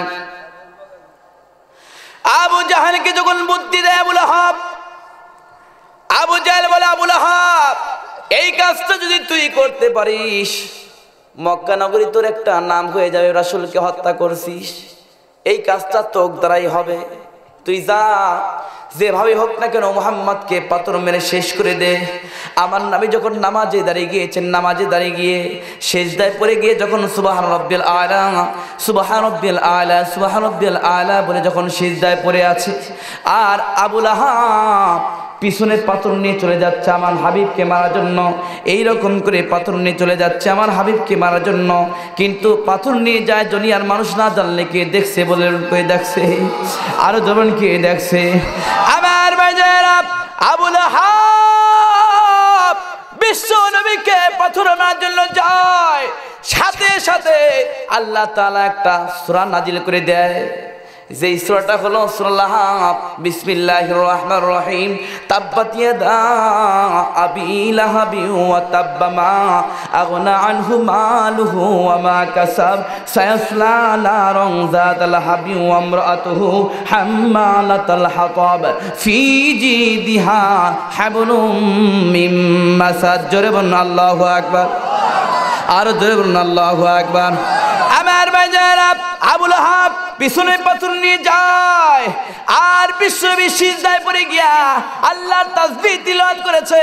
আল্লাহ তাআলা হযরত জিবরাইল সাল্লামকে বলেছে, জিবরাইল রে, আমার হাবিবকে মারার জন্য আবু লাহাব যাচ্ছে পিছনে পাথর নিয়া, আমি আল্লাহ তাআলা তোকে অনুমতি দিলাম, আর দেরি করিস না, যা যা যা আবু লাহাবকে তুমি এমন সিস্টেম করে দিবি যাতে করে আবু লাহাব পিছন থেকে সামনে হাত আনতে না পারে। আবু লাহাব বলে, আমি যখন বিশ্বনবীর নিকটে যাই পাথর মারার জন্য, যখন হাত টানি আর হাত আর আসে না, হাত আর কিছুদিন আসে না। আবু লাহাবের 2 হাতকে আল্লাহ পাক প্যারালাইসিস করে দিয়েছে, 2 হাত প্যারালাইসিস করে দিয়েছে। তখন আবু লাহাব বলছে, এই হাত মুহাম্মদ ছাড়া কোনো ব্যক্তি ভালো করতে পারবে? তখন সামনের দিকে যাওয়া বাদ দিয়ে বেঁকে যায়, বেঁকে গিয়ে তার স্ত্রীকে বলে, এই আমি রাসূলের পাথর মারতে গিয়েছিলাম, কিন্তু হাত তো আল্লাহ লড়ে না। ঘটনাটা কি? তাড়াতাড়ি যা আল্লাহ রাসূলের নিকট থেকে পানি পরে নিয়ে, তাছাড়া কিন্তু হাত ভালো হবে না। আল্লাহ নবীর নিকট যখন পানি পরে নিয়ে যাচ্ছে, সেই পানি যখন আবু লাহাবের হাতে ছিঁড়ে দিয়েছেন, আবু লাহাবের হাত ভালো হয়ে গেছে। তখন আবু লাহাব বলছে, দেখছিস মোহাম্মদ কি বড় জাদুকর, সে হাতটা ভালো করে দেয়, অবশ্য করে দেয়। জোরে কান নাউযুবিল্লাহ। রাসূলের পক্ষে কে আছে বলেন তো? যেমন কে আছে? পৃথিবীর সব শক্তি দিয়া কি নবীকে মারা যাবে? মারা যাবে? রাসূলের এমন একটা সিস্টেম, এমন একটা মর্যাদা আল্লাহ পাক দিয়েছিলেন। আল্লাহ নবী যখন জমিন দিয়ে হাঁটতেন, জমিন দিয়ে যখন হেঁটে যাইতেন, আল্লাহ নবী সামনে যেভাবে দেখতে পারতেন, পিছনে হুবহু একইভাবে দেখতে পারতেন। আর একটু আস্তে কারণ সুবহানাল্লাহ। আল্লাহ নবী আর একটা যোগ্যতা ছিল, দূরের লোকজনের কাছ থেকে যেভাবে কথা শুনতেন, কাছের মানুষ থেকে ওইভাবেই কথা শুনতেন। আর নবীর আর একটা ছিল, রাসূল যখন জমিন দিয়ে হেঁটে হেঁটে যাইতেন, আল্লাহ রাসূলের কোনো ছায়া ছিল না। জোরে কোন সুবহানাল্লাহ। আর একটা মর্যাদা, আমার নবীকে জিন্দেগীর কোনোদিন কোনো ব্যক্তি আগে সালাম দিতে পারে নাই। আমরা তো সালাম নেওয়ার জন্য এইরকম একটু তাকাতাকি, কি ঠিকই না? যে আমাকে সালাম দেয় না কেন, আমাকে সালাম দেয় না কেন? আবার কয় যে বিয়াদব সালাম দেয় না, আছে না নাই? সালাম নেওয়ার জন্য আওয়াজ থাকে। আবার অনেকেই হিংসা করে, জোকে সালাম দেওয়া লাগবে কেন? সালাম দেওয়া সুন্নত, জবাব দেওয়া কি ওয়াজিব। সালাম দিলেন কিন্তু জবাব দিলেন না, গুনাহগার হওয়া লাগবে না? খুব খেয়াল করবেন। হযরত ওমর বিন খাত্তাব রাদিয়াল্লাহু তাআলা চিন্তা করছেন, রাসূলকে জীবনে কোনোদিন আগে সালাম দিতে পারি নাই, আমি আজকে যেভাবে হোক আগে সালাম দিব। সারা রাত ধরে গাছের আড়ালে দাঁড়িয়ে আছেন, যে রাসূল তো আসবে শেষ রাত্রে নামাজ পড়ার জন্য, আমি আল্লাহ রাসূলের আগেই সালামটা দিয়ে দেব। খুব খেয়াল করবেন, যখনই আমার নবী মসজিদ নববীতে যাচ্ছেন সালাম দেওয়ার মানে নামাজ পড়ার জন্য, ওমর বিন খাত্তাব রাদিয়াল্লাহু তাআলা গাছের আড়ালে দাঁড়িয়ে আছেন। যখন এক পা দুই পা ফেলেছে সালাম দিবে, তার আগেই আমার নবী পিছন দিক তাকাইয়া আগেই ওমরকে সালাম দিয়ে দিয়েছেন। হযরত ওমর বলে, হুজুর সারা রাত ধরে আমি এখানে দাঁড়িয়ে আছি আপনাকে আগে সালাম দেওয়ার জন্য, আপনি আগে কেমন করে সালাম দিয়ে দিলেন? আমার নবী বললেন, ওমর তুমি যে চিন্তা করছো আমাকে আগেই সালাম দিবা, এই খবরটা আল্লাহ পাক হযরত জিবরাইল সাল্লামকে দিয়ে আমাকে আগেই সুসংবাদ দিয়েছে। হাবিব অমুক জায়গায় আবার আপনাকে সালাম দেওয়ার জন্য দাঁড়িয়ে আছে, আপনার রেকর্ড ভঙ্গ হবে, এটা আমি আল্লাহ পাক চাই না। আপনি যান, ওমরকে আগেই সালামটা দিয়ে দিবেন। জোরে বলুন সুবহানাল্লাহ। আমার ভাইজানা খুব খেয়াল করবেন, আমার নবী বলেছেন, ফুদ্দিলান নাসি বিসালাসিন জুইলাত সুফুনাকা সুফিল মালাইকাতি ওয়া জুইলাত লাল আরদু কুল্লুহা মাসজিদান ওয়া জুইলাত তুরবাতু হালান তুহুরান ইযা লাম নাজিদাল মাআ রাহু মুসলিম বাই হাকিম আসহাবিস সুন্নাহ মিশকাতুল মাসাবি। আমার নবী বলেছেন, পূর্বে যত নবী রাসূল অতিবাহিত হয়ে গেছে, সমস্ত নবী রাসূলের উম্মতের চাইতে আখি নবীর উম্মতদেরকে তিনটি বিষয়ে শ্রেষ্ঠত্ব দান করা হয়েছে। কয়টা বিষয়ে বলেন? তিনটি বিষয়ে শ্রেষ্ঠত্ব দান করা হয়েছে। আমার নবী বলেছেন, এক নাম্বার হলো জুইলাত সুফুনাকা সুফিল মালাইকাতি, আমাদের নামাজের সারিকে ফেরেশতাদের সারির মতো করা হয়েছে। জোরে কোন সুবহানাল্লাহ। আর নাম্বার 2 হলো ওয়া জুইলাত লাল আরদু কুল্লুহা মাসজিদান, তামাম পৃথিবীর জমিনকে আল্লাহর নবীর উম্মতের জন্য মসজিদ বানিয়ে দেওয়া হয়েছে। পূর্বে যত নবী রাসূলের উম্মতিরা ছিল, সমস্ত উম্মতিরা নির্দিষ্ট গিয়া ইবাদত বন্দি করত, কানিসা বিয়া গির্জা ইত্যাদি জায়গায় ইবাদত বন্দি করত। আমার নবী বলেছেন, আমার উম্মতের জন্য নির্দিষ্ট কোনো জায়গা নাই, এই জমিন যদি পাক থাকে এই জমিনেই আল্লাহর কুদরতির পায়ে সিজদা দিতে পারবে। এটা কার জন্য খাস? রাসূলের উম্মতের জন্য। আমরা কার উম্মত? সমস্ত উম্মতের চাইতে শ্রেষ্ঠ মর্যাদা দান কাদের দেওয়া হয়েছে? রাসূলের উম্মতদেরকে। এবং সমস্ত নবীদের বসকে আমার আপনার নবী, সমস্ত কিতাবের বসকে আমার আপনার নবীর উপর যে কিতাব নাজিল হয়েছে, কথা ঠিক না বেঠিক? এখন আর নাম্বার 3 হলো ইজালাম নাজিদুল মা, আপনি ভ্রমণে চলে গিয়েছেন, নির্দিষ্ট মাইলের মধ্যে আপনি পানি পাচ্ছেন না, আপনি মাটি দ্বারা তায়াম্মুম করে আপনি নামাজ পড়তে পারবেন, ঠিক কি না? এই নিয়ামতগুলো কোন নবী রাসূল উম্মতদেরকে দেওয়া হয় নাই, একমাত্র আখির নবীর উম্মতের জন্য খাস করে দেওয়া হয়েছে। চিল্লা বল সুবহানাল্লাহ। আল্লাহ পাক হযরত জিবরাইল সাল্লামকে বলছেন, জিবরাইল তুমি তো ফেরেশতাদের লিডার, কিন্তু তোমার চাইতে আমার উম্মতরা, আল্লাহর নবী বলছেন তুমি তো ফেরেশতাদের লিডার, তোমার চাইতে আমার উম্মতরা, আমার সাহাবীরা মর্যাদা বেশি। কয় কেমন করে হলো? জিবরাইল সাল্লাম বলছে এটা কেমন করে? কয় তোমার যদি বিশ্বাস না হয় তুমি পরীক্ষা করতে পারো। আল্লাহর নবীর কথা সত্যতা যাচাই করার জন্য হযরত জিবরাইল সাল্লাম মসজিদ নববীর মধ্যে অন্য মানুষের রূপদান করে প্রবেশ করেছে। প্রবেশ করে গিয়ে দেখে যে একজন ব্যক্তি জায়নামাজের উপর বসে আছেন। ওই ব্যক্তিকে জিজ্ঞাসা করছে, ভাইজান আমি বিশ্বনবীর নিকট থেকে শুনেছি আখির নবীর উম্মতরা নাকি, আখির নবীর সাহাবীরা নাকি জিবরাইল সাল্লামের চাইতে মর্যাদা বেশি, এটা সত্যতা যাচাই করার জন্য আমি এসেছি, আপনি কি বলে দিতে পারবেন জিবরাইল সাল্লাম কোথায় আছে? আপনি কি বলে দিতে পারবেন? অথচ সে নিজেই কি জিবরাইল অন্য মানুষের রূপদান করে সে ওখানে বসে আছেন। আমার ভাইজানেরা, তখন যেই ব্যক্তি জায়নামাজের উপর বসেছিলেন ওই ব্যক্তি হলেন ইসলামের প্রথম খলিফা হযরত আবু বকর সিদ্দিক রাদিয়াল্লাহু তাআলা আনহু। জোরে বলুন সুবহানাল্লাহি বিহামদি। আমার আবু বকর সিদ্দিক রাদিয়াল্লাহু তাআলা বলছে যে ঠিক আছে আমি বলে দিতে পারবো, কিন্তু আমাকে 2 রাকাত নামাজ পড়ার সময় দিতে হবে। কয় রাকাত? কাছে বসা ব্যক্তি বলে কেন নামাজ দিয়ে কি হবে? নামাজ ছাড়া কি আপনি বলতে পারবেন না? আল্লাহ নবী সাহাবী হযরত আবু বকর বলে, ভাইজান বিশ্ববীর দরবারে থাকি, আল্লাহর নবী সাহাবাতে থাকিয়া আল্লাহ নবী সাহাবাত ইখতিয়ার করে বিশ্বনবী আমাদের এমন নামাজ শিক্ষা দিয়েছেন, আমরা যখন নামাজে দাঁড়িয়ে যাই আল্লাহর শাজিম থেকে শুরু করে নিয়ে জমিন পর্যন্ত যা কিছু আছে সব কিছু আমরা দেখতে পাই। ঠিক আছে আপনাকে নামাজ পড়ার অনুমতি দেওয়া হলো, আপনি নামাজ পড়েন। আপনি জিবরাইল সাল্লাম কোথায় আছে আপনি বলে দেন। আল্লাহ নবী সাহাবী হযরত আবু বকর সিদ্দিক রাদিয়াল্লাহু তাআলা 2 রাকাত নামাজ পড়ে ডানে বায়ে সালাম ফিরিয়া কাছে বসা ব্যক্তি যা আছে সঙ্গে সঙ্গে হাতটা ধরলেন। জোরে বলুন সুবহানাল্লাহ, আর জোরে বলুন সুবহানাল্লাহ। হাতটা ধরে হযরতে আবু বকর সিদ্দিক রাদিয়াল্লাহু তাআলা ওয়াজ করা শুরু করে দিলেন, ভাইজান আমি নামাজের মাধ্যমে আল্লাহর শাজিম থেকে শুরু করে নিয়ে জমিন পর্যন্ত সমস্ত জায়গায় আমি জিবরাইল সাল্লামকে তন্ন করে খুঁজলাম, কিন্তু আমি কোনো জায়গায় জিবরাইল সাল্লামকে পাইলাম না। আল্লাহর বানো 7টি জাহান্নামের মধ্যে গিয়া জিবরাইল সাল্লামকে আমি তন্ন করে খুঁজলাম, কিন্তু আমি কোনো জায়গায় জিবরাইল সাল্লামকে আমি পাইলাম না। আমি যখন না পাই আল্লাহর বানো 8টি জান্নাতের ভিতরে গিয়া হযরত জিবরাইল সাল্লামকে আমি তন্ন করে খুঁজলাম, কিন্তু আমি জিবরাইল সাল্লামকে আমি পাইলাম না। আমি দেখি জিবরাইল আমার সামনেই বসে আছে। আবার নবীর কাছ থেকে শুনেছি ফিলিস্তিনের লিডার জিবরাইল সাল্লামের চাইতে আখির নবীর উম্মতরা সাহাবীরা মর্যাদা বেশি।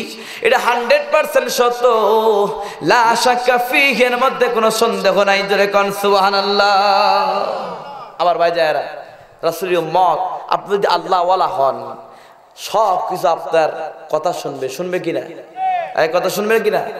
আল্লাহ পাক যখন আদম আলাইহিস সালামকে জান্নাত থেকে বাহির করে দিয়েছিলেন তখন চাষাবাদ করে খাচ্ছে। চাষাবাদ গরুকে এমন জোরে আদম আলাইহিস সালাম আঘাত করেছে, গরু ব্যথা পেয়েছে। ব্যথা পাওয়ার পর গরু পিছন দিক থেকে আদমকে বলছে যে আপনি আমাকে মারলেন কেন? এই তোকে মারবো নাকি আদর করবো, তুই কথা শুনিস না কেন? তখন গরু বলতেছে আপনি খুব কথা শুনছেন, তা আল্লাহ পাক আপনাকে জান্নাত থেকে বাহির করে দিল কেন? বুঝেন নাই যে আপনি খুব কথা শুনেছেন যে আল্লাহ পাক আপনাকে জান্নাত থেকে বাহির করে দিল কেন? দুইজনের মধ্যে কি তর্ক বিতর্ক শুরু হয়ে গেল। হযরত জিবরাইল সালাম আল্লাহর কাছে বলছে, আল্লাহ পয়গম্বর আদমের সঙ্গে গরু তর্ক বিতর্ক করতেছে। আল্লাহ পাক ডিক্লার দিয়ে দিলেন, এই যা আজকে থেকে কিয়ামত পর্যন্ত সমস্ত জীব জানোয়ারের জবানকে বন্ধ করে দিয়ে। জোরে বলুন আল্লাহু আকবার। গরু ছাগল হাঁস মুরগি মালিককে চেনে না? এক কথা বলেন চেনে না? কারণ আল্লাহর ওলিরা অনেকেই দেখবেন বাঘের উপর সর হয়ে বিষধর সাপকে চাবুক বানায় আসছে। কথা ঠিক না বেঠিক? কারণ আল্লাহ তাআলা কোরআনে কারীমের মধ্যে বলছেন হুয়াল্লাযী খালাকালাকুম মা ফিল আরদি জামিয়া সুম্মা ইসতাওয়া ইলাস সামাই ফাসাওয়াহুন্না সাবআ সামাওয়াত ওয়া হুয়া বিকুল্লি শাইইন আলিম। চিল্লায়া বলুন আল্লাহু আকবার। এই পৃথিবীর জমিনে যা কিছু আল্লাহ পাক সৃষ্টি করেছে সব কিছু মানুষের তাবেদারির জন্য সৃষ্টি করেছে। কথা ঠিক না বেঠিক? আপনি যদি আল্লাহওয়ালা হয়ে যান আল্লাহ পাক আপনার হয়ে যায়, আপনি আল্লাহর হয়ে যাবেন। জীব জানোয়ার পশু পাখি সব কিছু আপনার কথা শুনবে। কথা ঠিক না বেঠিক? আমার ভাইজানেরা, মেহমানদারি করে আল্লাহ রাসূলের সুন্নত। সেই মেহমানকে অনেক মানুষ দিতে চায় না, মেহমানদারি করতে চায় না, ফকিরকে ভিক্ষা দিতে চায় না। সেই ফকির ভিক্ষা দেওয়ার ভয়ে গেটের সাথে লিখে রাখে কুকুর হইতে সাবধান। ঠিক কি না কর? বলে না কুকুর হইতে সাবধান। হযরত দাউদ আলাইহিস সালামের সময় দেখেন হুয়াল্লাযী খালাকালাকুম মা ফিল আরদি জামিয়া সুম্মা ইসতাওয়া ইলাস সামাই ফাসাওয়াহুন্না সাবআ সামাওয়াত ওয়া হুয়া বিকুল্লি শাইইন আলিম। এই আয়াতের তাফসিরে একজন বুড়িমা মেহমানদারি করার জন্য ময়দা কিনে নিয়ে চলে আসতেছে। ময়দা অর্থাৎ গাবলা ডিশ ছিলেন নাকি আপনারা? গাবলা ডিশ আপনাদের কি বলে? গাবলা গাবলা না? ও আচ্ছা আচ্ছা, এটা রংপুর তো। শুন ভাই, ফাজলামো করি বলা হয়, ফাজলামো করি বাহুলিয়া ফান্ডিয়া ডাঙ্গামু, রংপুর তো নাকি? আমার ভাই যারা খুব খেয়াল করবেন, গাবলাত করে 5 কেজি ময়দা নিয়ে আসতেছে। জোরে বাতাস আসছে, বাতাস। আচ্ছা, বাতাস যদি আসে তাহলে গাবলার মধ্যে কি ময়দা থাকবে? কথা মানে থাকবে? উড়ে চলে যাবে। ঠিক কি না? এখন বুড়িমা বলছে, এই বাতাস, আমি মেহমানকে বাড়িতে বসায় রাখছি, তুই কেন আমার ময়দাগুলো উড়াই নিয়ে চলে গেছিস? তাড়াতাড়ি ময়দাগুলো ফেরত দে, তাড়াতাড়ি ফেরত দে। বাতাসি কথা শোনে? বলেন তো, বাতাসি কথা শোনে? কোনদিন কথা শোনে না। ওই বুড়িমা বলছে, বাতাস, তুই যদি আমার ময়দাগুলো ফেরত না দিস, এই জামানার নবী হযরতে দাউদ আলাইহিস সালামের কাছে কিন্তু তোর নামে আমি বিচার দেব, তোর বিরুদ্ধে আমি বিচার পেশ করব। বাতাস কিন্তু কোনো কথা শোনে না। ওই বুড়িমা আল্লাহ নবী হযরতে দাউদ আলাইহিস সালামের দরবারে গিয়া আল্লাহ নবী দাউদ আলাইহিস সালামকে বিচার দেওয়া শুরু করে দেয়। হুজুর, আমি মেহমানকে বাড়িতে বসায় রাখছি, আমি রুটি বানাইয়া খাওয়াইব, কিন্তু ময়দা কিনে চলে আসছে। হঠাৎ করে ওই জমিন থেকে, ওই জায়গা থেকে, ওই এলাকা থেকে বাতাসগুলো আমার ময়দাগুলো উড়াই নিয়ে চলে গেছে। আপনি তাড়াতাড়ি করে বাতাসের বিচার আপনি করে দেন। হযরত দাউদ আলাইহিস সালাম বলে, কয় কি বাতাসের বিচার করব কিভাবে? তোমার 5 কেজি ময়দা নিয়ে গেছে, তুমি 1 বস্তা ময়দা নিয়ে যাও। বাঙালি সস্তা বাড়িতে খুব খুশি। ঠিক কিনা কর? এই কথা বলেন, ঠিক কিনা? 1 বস্তা আটা পাইয়া সাথে সাথে ও বিচারের কথা ভুলে গেছে, চলে যাচ্ছে। দরজার ওখানে একজন ব্যক্তি বলছে, এই কি নিয়ত নিয়ে এখানে আসছিলা? কয় বিচার চাওয়ার জন্য। কয় ময়দা বেশি পাইছো আর চলে যাচ্ছ? যাও, যে নিয়ত নিয়ে আসছো সেই নিয়ত পালন করো, বিচার চাও আগে। আবার যা বলছে, আপনি বিচার করে দেন, আমি ময়দা বেশি চাই, বিচার করে দেন। দাউদ আলাইহিস সালাম বলছে, বুঝতে পেরেছি তোমার ময়দা কম হয়েছে, 5 বস্তা নিয়ে যাও। 5 বস্তার মানে লোভ আর সামলাতে পারে নাই, আবার 5 বস্তা নিয়ে চলে যাচ্ছে। আবার জিজ্ঞাসা করে, কি নিয়ে আসছিলা? বিচার চাওয়ার জন্য। কয় হ্যাঁ। ময়দা বেশি পাইছো, নিয়ে যাচ্ছ? এইবার যাও, বিচার চাও। বলো যে তুমি যদি বিচার না করে দাও, তোমার নামে আল্লাহর কাছে বিচার দেন। ওই বুড়িমা আল্লাহ নবী দাউদ আলাইহিস সালামকে বলে, হুজুর, আপনি যদি বাতাসের বিচার না করে দেন তাহলে আপনার নামে কিন্তু আল্লাহর কাছে আমি বিচার দেব। পয়গম্বর হয়ে আমার বিচারটা করে দেয় নাই, বাতাসের বিচার করে দেয় নাই। আল্লাহ নবী হযরতে দাউদ আলাইহিস সালাম বলে, এ বুড়িমা, তুমি বারবার জামানি করে এসেছো, তোমাকে কে পাঠিয়ে দিয়েছে সেটা আমি জানি। তোমাকে যে বারবার পাঠিয়ে দিয়েছে আমার কলিজার টুকরা সুলাইমান ছাড়া কেউ হতে পারে না, পারে না। জোরে কোন সুবহানাল্লাহ। তোমাকে যে পাঠিয়ে দিয়েছে আমার সুলাইমানই পাঠিয়ে দিয়েছে। যাও, আমার কলিজার টুকরা সুলাইমানকে তুমি ডেকে নিয়ে আসো। সঙ্গে সঙ্গে সুলাইমানকে ডেকে নিয়ে আসা হলো। বাপ সুলাইমানকে জিজ্ঞাসা করছে, বেটারে, বাতাসের বিচার আমি কেমন করে করবো? তুমি বারবার পাঠিয়ে দিয়েছ। সুলাইমান বলে, আব্বা জান, আপনি আল্লাহ তাআলার দরবারে বাতাসকে হাজির করার জন্য আপনি দোয়া করেন। আল্লাহ পাক যদি বাতাস হাজির না করে দেয়, কিয়ামতের ময়দানে আপনার কোনো নালিশ দেওয়া লাগবে না। যদি হাজির না করে দেয় নালিশ দেওয়া লাগবে না, যদি হাজির করে দেয় তাহলে আপনি বিচার করবেন। আল্লাহ নবী হযরত দাউদ আলাইহিস সালাম এবং সুলাইমান দুইজন মিলে যখন আল্লাহ তাআলার দরবারে দোয়া করা শুরু করে দিলেন, আল্লাহ পাক নবীদের দোয়া কোনোদিন ফেরত দেয় না। কথা ঠিক না বেঠিক? আরো জোরে বলুন, কথা ঠিক না বেঠিক? আল্লাহ পাক নবীদের দোয়া কোনোদিন ফেরত দেয় না। সঙ্গে সঙ্গে বাতাসকে ওই দরবারে অন্য মানুষের মতো রূপদান করে হাজির করে দেয়। বাতাসের বিচার কে পাঠিয়ে দিয়েছে? হযরত সুলাইমান। কেমন সুলাইমান? যেই সুলাইমান নবী থাকাকালীন সংসার চালাইছে ব্যাগ সেলাই করে। কি সেলাই করে? খুব খেয়াল করবেন ভাইজান, তিনি ব্যাগ সেলাই করে সংসার চালাইতে হঠাৎ করে একদিন মুখ দিয়ে বলছে যে আল্লাহ ব্যাগ আমার রিজিক দেয়। এই কথাটা কিন্তু ভুল হয়ে গেছে, ঠিকই না? যখনই বলছে ব্যাগ আমার রিজিক দেয়, এই কথা যখনই বলছে আল্লাহ পাক সঙ্গে সঙ্গে জিবরাইল সাল্লামকে বলছে, হ্যাঁ জিবরাইল তুমি যাও সুলাইমানকে আকাশের দিকে মাথা উত্তোলন করতে বলো। কারণ একজন আল্লাহর ওলি ভ্রমণ করতে যাচ্ছে, বটগাছের নিচে বসে একটু বিশ্রামের জন্য আরামে টান টানা শুয়ে আছেন। যে শুয়ে বটগাছের দিকে তাকায় বলছে, আল্লাহ তোমার এই একটা কাম, এত বড় একটা বটগাছ পিচ্ছে না ফল দিয়েছো, আর লাউ গাছ হচ্ছে ছোট, এত বড় ফল, এটা কেমন সৃষ্টি? এই কথা বলাও সারা সাথে সাথে বটগাছ থেকে একটা ডাল থেকে একটা ফল ছিঁড়ে নাকে ডুগার পর পড়াও সারা। কয় হায় হায়, এটা যদি এই ফল না হয়ে যদি লাউ হতো আমার লাক তো ফাটিয়ে যেত, ঠিক কিনা? তখন আল্লাহকে বলছে, আল্লাহ তোমার সৃষ্টির মধ্যে কোনো ভুল নাই, ধরে কোন সুবহানাল্লাহ। হযরত সুলাইমান বলছে আল্লাহ ব্যাগ আমার রিজিক দেয়। কথা তখনই বলছে, আল্লাহ পাক বলছে, এই জিবরাইল সুলাইমানকে আকাশের দিকে মাথা উত্তোলন করতে বলো। হযরত জিবরাইল সাল্লাম সুলাইমানকে যখন আকাশের দিকে মাথা উত্তোলন করতে বললেন, আল্লাহ নবী সুলাইমান আকাশের দিকে মাথা উত্তোলন করলেন। আল্লাহ তাআলা হযরত সুলাইমানকে বলে, সুলাইমান তুমি আকাশের দিকে তুমি কি দেখো?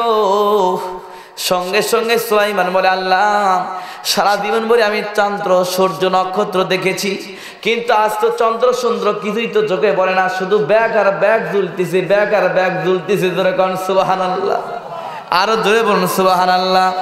আল্লাহ তাআলা বলে, সুলাইমান তুমি বলেছো ব্যাগ আমার রিজিক দেয়, এটা সম্পূর্ণ ভুল। তুমি যখন ব্যাগ সুন্দর সুন্দর ব্যাগ সেলাই করিয়া যখন তুমি বাজারে বিক্রি করার জন্য চলে যাও, আমি আল্লাহ পাক আমার রহমতে ফেরেশতা দিয়া তোমার ব্যাগগুলো কিনিয়া তোমার রিজিকের ব্যবস্থা আমি করে দিয়েছি। এ সুলাইমান দেখো দুনিয়ার মানুষ কয়টা ব্যাগ কিনছে, আর আমি আল্লাহ পাক রহমতে ফেরেশতা দিয়া কয়টা ব্যাগ কিনছি। আল্লাহ নবী সুলাইমান সিজদায় পড়ে গিয়ে আল্লাহকে বলে, আল্লাহ তুমি হচ্ছে উত্তম রিজিক দিনিওয়ালা, মানুষের চাইতে বেশি বেশি ফেরেশতা দিয়া ব্যাগ কিনে তুমি আমার রিজিকের ব্যবস্থা করে দিয়েছো। রিজিকের মালিক কে বলে? বলেন কে? আল্লাহ। আমার ভাই যায়রা বাতাসের বিচার মনে আছে নাকি? মনে আছে তো? দুইজন মিলে যখন মুনাজাত করা শুরু করে দিয়ে আল্লাহ পাক বাতাসকে হযরত দাউদ আলাইহিস সালামের দরবারে হাজির করে দেয়। যখন হাজির করে দেয়, বাতাসকে বলছে, হে বাতাস তুই কি এই বুড়িমার ময়দা উড়ায় নিয়ে গেছিস? বাতাস কি কথা বলতে পারে? কথা বলতে পারে? কথা বলে না বাতাস। আল্লাহ রাব্বুল আলামিন বাতাসকে ডিক্লার দিয়ে দিলেন, অনুমতি দিয়ে দিলেন, বাতাস আমার পয়গম্বর তোকে প্রশ্ন করছে, তুই জবাব দিস না কেন? আমি আল্লাহ পাক তোকে কথা বলার ইজাজত দিয়ে দিলাম। আমার নবী যা জিজ্ঞাসা করে তুই তাড়াতাড়ি করে পুঙ্খানুপুঙ্খ রূপে তুই উত্তর দিয়ে দে। বাতাস কথা বলা শুরু করে দেয়। কি কথা? আল্লাহ নবী হযরত দাউদ আলাইহিস সালাম বলে, বাতাস এই বুড়িমার ময়দা ওরাই নিয়ে কোথায় নিয়ে গেছিস? তাড়াতাড়ি করে বল। বাতাস বলে, হুজুর আপনি একটু ভালো করে শ্রবণ করুন, ভালো করে শোনেন।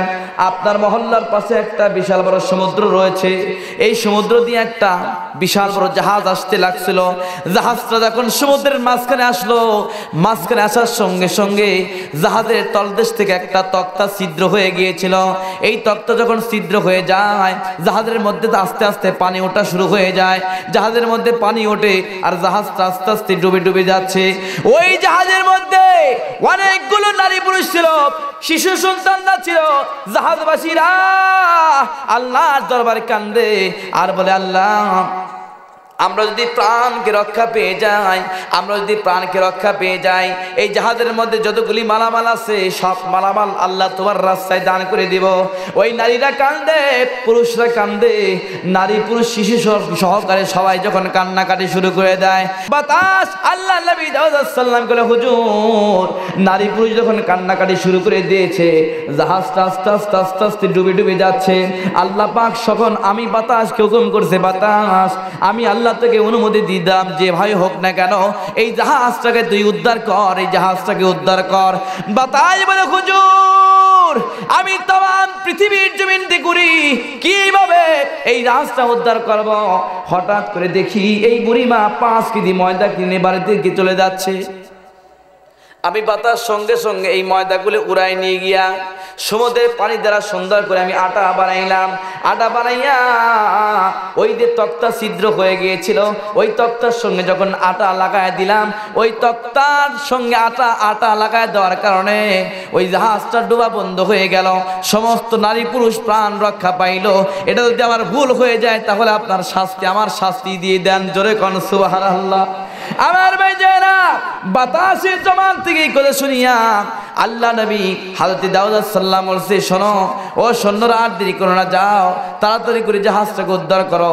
জাহাজটাকে যখন উদ্ধার করছে এই সমস্ত লোকজনকে বলছে, তোমরা কি এইরকম মাঝখানে বিপদে পড়ছিল? কয় হ্যাঁ। জাহাজটাকে আস্তে আস্তে ডুবতে লাগছিল? কয় হ্যাঁ। তোমরা কি ওয়াদা করেছো? সমস্ত মালামাল আল্লাহর রাস্তায় দান করে দিব।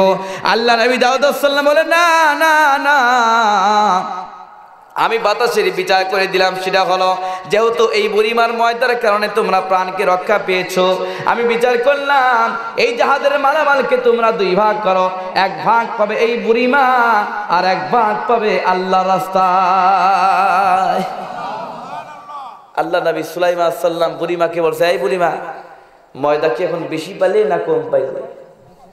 কারণ নিয়ে শরীর থাকলে এইরকম হবে। কথা ঠিক না বেঠি? এই ভাই, কথা ঠিক না বেঠি? আমার ভাইজারা খুব খেয়াল করবেন যে রাসূল আকরাম সাল্লাল্লাহু আলাইহি ওয়াসাল্লাম সোনার চেয়ার রূপার চেয়ার, মনে আছে নাকি? মনে আছে নাকি? কি আলোচনা কি চালাবো? কষ্ট পাচ্ছে না তো ভাইজান? কষ্ট পাচ্ছে না তো? ইনশাআল্লাহ এই সোনার চেয়ার রূপার চেয়ার হিজবুল্লাহ আর হিজবুশ শয়তান, এটাই আমরা আজকে দেখব যে কার দল হক। এটাই বলেই আমরা শেষ করবো ইনশাআল্লাহ। ওয়ামাইয়াতাওয়াল্লাল্লাহ ওয়া রাসূলাহু ওয়াল্লাযীনা আমানু ফাইন্না হিজবাল্লাহি হুমুল গালিবুন। জোরে বলুন আল্লাহু আকবার। আমার ভাই যারা খুব খেয়াল করবেন, বিশ্বনবী সাহাবীদেরকে নিয়ে আবু জাহলের 2টা প্রশ্নের জবাব দেওয়ার জন্য রওনা হয়ে যাচ্ছে। জোরে বলুন মারহাবা, আরো জোরে বলুন মারহাবা। 2 কানের 2টা চেয়ার, একটা হচ্ছে স্বর্ণের আর একটা হলো রূপার। সমস্ত আবু জাহলের সৈন্যরা বলছে, এইবার মুহাম্মদ আমাদের প্রশ্নের জবাব দিতে না পারলে তরোয়াল দিয়ে বিশ্বনবীকে হত্যা করব। আমার নবী সাহাবীদেরকে বলে, আমাদের একটাই কাম, আমরা যখন মিটিং এর মধ্যে প্রবেশ করব, আমাদের কাম হলো আমরা বেশি বেশি করে কোরআন তিলাওয়াত করব। যতই আমি কোরআন পড়ি ততই মধুর লাগে, যতই আমি কোরআন পড়ি ততই ভালো লাগে। কথা ঠিক না বেঠি? কোরআন যতই পড়বেন ততই আমাদের ভালো লাগবে। কোরআনের বিরোধিতা কেউ যদি করবে বুঝতে পারবেন সে আবু জাহলের দলের লোক। কথা ঠিক না বেঠি? আমার ভাইজানেরা, মিটিং এর মধ্যে যখন এই বিশ্বনবী সাহাবীদের কিনে যখন প্রবেশ করেছে 2টা প্রশ্নের জবাব দেওয়ার জন্য, যে ব্যক্তি প্রধান অতিথি ইয়ামের বাচ্চা হাবিব বিন মালিক সোনার চেয়ারে বসবে, প্রধান অতিথি যিনি হয় তিনি কিন্তু একটু দেরিতেই আসে। কথা ঠিক না বেঠি? যে প্রধান সে দেরিতে আসে না, প্রধান বক্তা তো একটু দেরিতেই আসে। ইয়ামের বাচ্চা হাবিব বিন মালিক এখন আসেই নাই। আমার নবী স্টেজে উঠে সোনার চেয়ারের পাশে দাঁড়িয়ে আছেন, আবু বকরকে রূপার চেয়ারের পাশে দাঁড় করায় দিয়েছেন। রাসূল যখন দাঁড়িয়ে আছেন, ইয়ামের বাচ্চা হাবিব বিন মালিক সঙ্গে সঙ্গে কিছুক্ষণের মধ্যে মিটিং এর মধ্যে যখন প্রবেশ করেছে, প্রবেশ করার পর ইয়ামের বাচ্চা হাবিব বিন মালিক বলে, কোন ব্যক্তির দিকে আমার নজর যায় নাই, সর্বপ্রথম নজর বিশ্বনবীর চেহারার দিকে গিয়েছে। জোরে বলুন সুবহানাল্লাহ। ইয়ামের বাচ্চা আবিব বিন মালিক বলে আমি যখন বিশ্ববীর চেহারার দিকে যখন আমি তাকাই এখন দেখি আল্লাহ নবীর চেহারা থেকে নূরের তাজাল্লি বের হইয়া আল্লাহর সাজিমের দিকে চলে যাচ্ছে। জোরে কোন সুবহানাল্লাহ। ইয়ামের বাচ্চা আবিব বিন মালিক বিশ্ববীর নূর মাখা চেহারা দেখে হুজুরকে বলছে, হুজুর আমি আবু জাহেলের কথা শুনে আমি আপনাকে দুইটা প্রশ্ন করার জন্য এসেছি, কিন্তু আপনার তেলাওয়াত শুনে আপনার চেহারা শুনে আমি বুঝতে পারলাম আপনার ইসলাম ধর্ম সত্য, আপনার ইসলাম ধর্ম সত্য, আপনি সত্য নবী, আপনার কোরআন সত্য। আমি আপনাকে দুইটা প্রশ্ন করব না, মেহেরবানি করে আপনি আমাকে কালিমা তৈয়বা আপনি মুসলমান বানাইনি। ইয়ামের বাচ্চা আবিব বিন মালিক যখন এই কথা বলেছে সঙ্গে সঙ্গে আল্লাহর নবী ইয়ামের বাচ্চা হাবিব বিন মালিককে বলেছে, ইয়ামের বাচ্চা হাবিব বিন মালিক রে, আমি নবী সিলভার সিগনেচার দিয়ে দিয়েছি, সিলভার সিগনেচার দিয়ে দিয়েছি। যতক্ষণ পর্যন্ত আমি দুইটা প্রশ্নের জবাব না দিব ততক্ষণ পর্যন্ত আমি কোনো ব্যক্তিকে মুসলমান বানাইতে পারবো না। যদি তুমি মুসলমান হতে চাও তাহলে দুইটা প্রশ্ন করো, এই দুইটা প্রশ্নের জবাবটা দিয়ে তারপরে আমি তুমি মুসলমান বানাইব। জোরে কোন সুবহানাল্লাহ। কারণ ওয়াদা ভঙ্গকারী কি বলেন তো মুনাফিকের লক্ষণ না? রাসূল সিরির বড় ওয়াদা দিয়েছেন, রাসূল সিরির বড় ওয়াদা দিয়েছেন যে আমি দুইটা প্রশ্নের জবাব দিব। ওয়াদা তো করেছেন আমি দুইটা প্রশ্নের জবাব না দেওয়া পর্যন্ত কোন ব্যক্তিকে আমি মুসলমান বানাইব না। জোরে কোন সুবহানাল্লাহ। আবু জাহেল তখন দাঁড়িয়ে আছেন, আর ইয়ামের বাচ্চা আবিব বিন মালিক বলছে, হুজুর ঠিক আছে মুসলমান বানান আর না বানান সেটা আমার কোনো বিষয় নয়, আমি হচ্ছে এই বিশাল জনসভার প্রধান অতিথি, আমি যা বলবো তাই হতে হবে, আমার উপর দিয়ে কোনো ব্যক্তি কথা বলতে পারবে না। এই যে সোনার চেয়ার তৈরি করেছে এই সোনার চেয়ার যোগ্য আবু জাহেলও নয় আমিও নয়, একমাত্র আপনি। মেহেরবানি করে আপনি সোনার চেয়ারের উপরে বসে যান। জোরে বল সুবহানাল্লাহ। আল্লাহ নবীকে সোনার চেয়ারের উপরে বসায় দিয়েছেন। বসায় দেওয়ার পর ইয়ামের বাচ্চা হাবিব বিন মালিক বলে আমি যখন আবু বকরের দিক তাকায় দেখি যে রাসূলের সবার সঙ্গে আবু বকর ইসলামের প্রথম খলিফা এখন দাঁড়িয়ে আছে, আবু জাহেলকে হটায় দিয়ে আবু জাহেলকে বসা বাদ দিয়ে ইয়ামের বাচ্চা হাবিব বিন মালিক রুবার চেয়ারে আবু বকরকে বসায় দিলেন। জোরে বলুন সুবহানাল্লাহ। রাসূলের কথা কখনো মিথ্যা হবে? মিথ্যা হবে? আমার নাই বলেছিলেন যে সোনার চেয়ারে আমার হবে, রূপার চেয়ার তুমি আবু বকর হবে, তুমি চলো। 100% হয়ে গেল। কথা ঠিক না বেঠিক? এই আওয়াজ দিবেন, কথা ঠিক না বেঠিক? যখনই সোনার চেয়ার রূপার চেয়ারে বসায় দিল আবু জাহেলের মনটা তখন কি হলো? এই তুই কি করলি? আমার শত্রুকে বসায় দিলি। আবু জাহেল বলে, তুই কি প্রশ্ন করিবি আমার শত্রুকে সেটা আমার জানা আছে।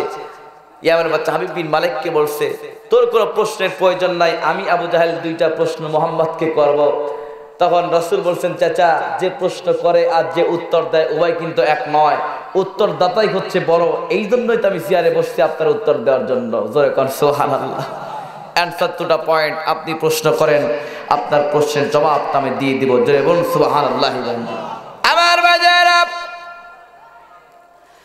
আবু জাহেল বলে, মুহাম্মদ রে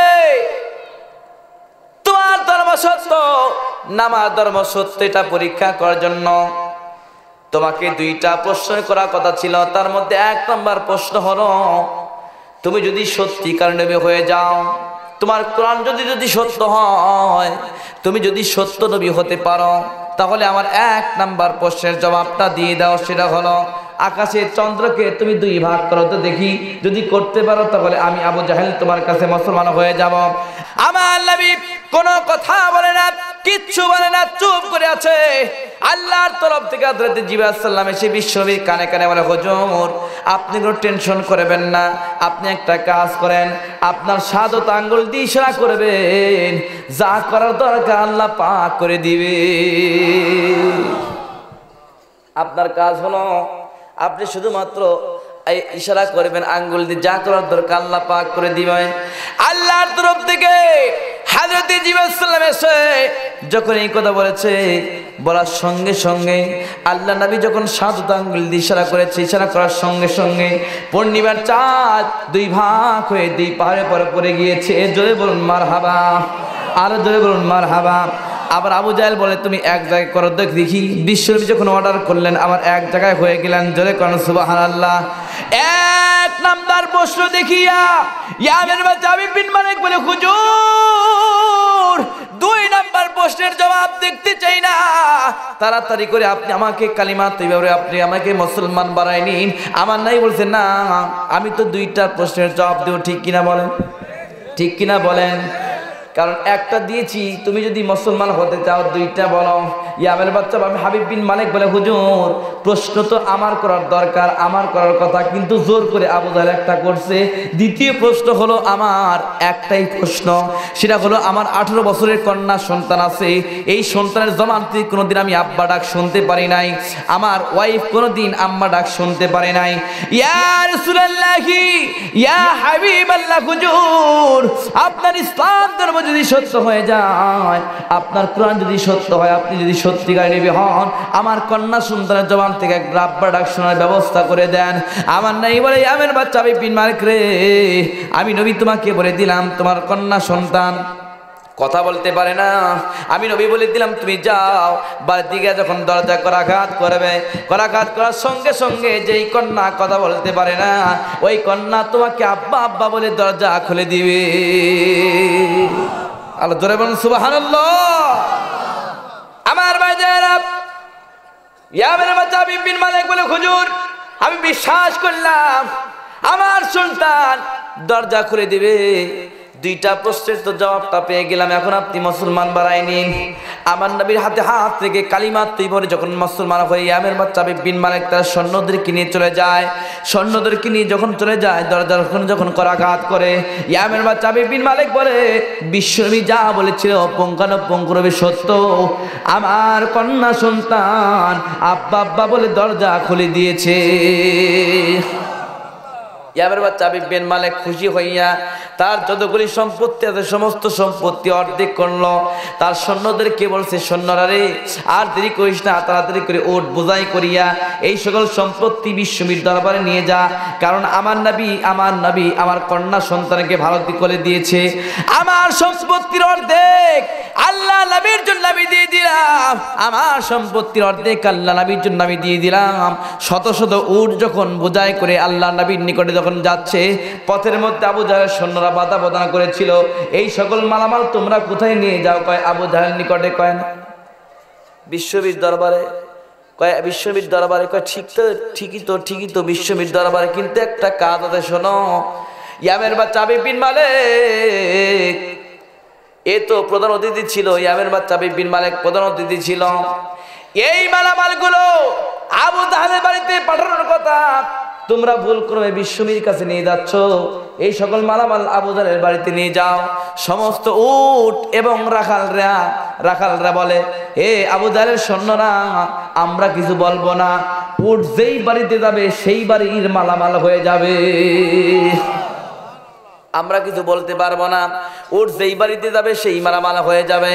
আমার ভাইজারা খুব খেয়াল করবেন, এই কথা যখনই বলছে সমস্ত উটগুলি এবং সৈন্যরা লাইনবদ্ধ হয়ে সারিবদ্ধ হইয়া আবু জাহেল বাড়ি ওভারটেক করে আল্লাহ নবীর দরবারে সমস্ত উটগুলি চলে যায় এবং উটের জবানকে আল্লাহ পাক খুলে দেয়, উটগুলি কথা বলা শুরু করে দেয়। আল্লাহ পথের মধ্যে আবু জাহেল সৈন্যরা বাধা প্রদান করেছিল, আল্লাহর তরফ থেকে ফেরেশতারা লাগাম ধরে আপনার দরবারে সমস্ত উটগুলি মালামাল নিয়ে আসছি, আপনি এগুলো রিসিভ করুন এবং ইয়ামের বাচ্চা হাবিব বিন মালিকের জন্য আপনি দোয়া করুন। জোরে বলুন সুবহানাল্লাহ, লা ইলাহা ইল্লাল্লাহ, জোরে লা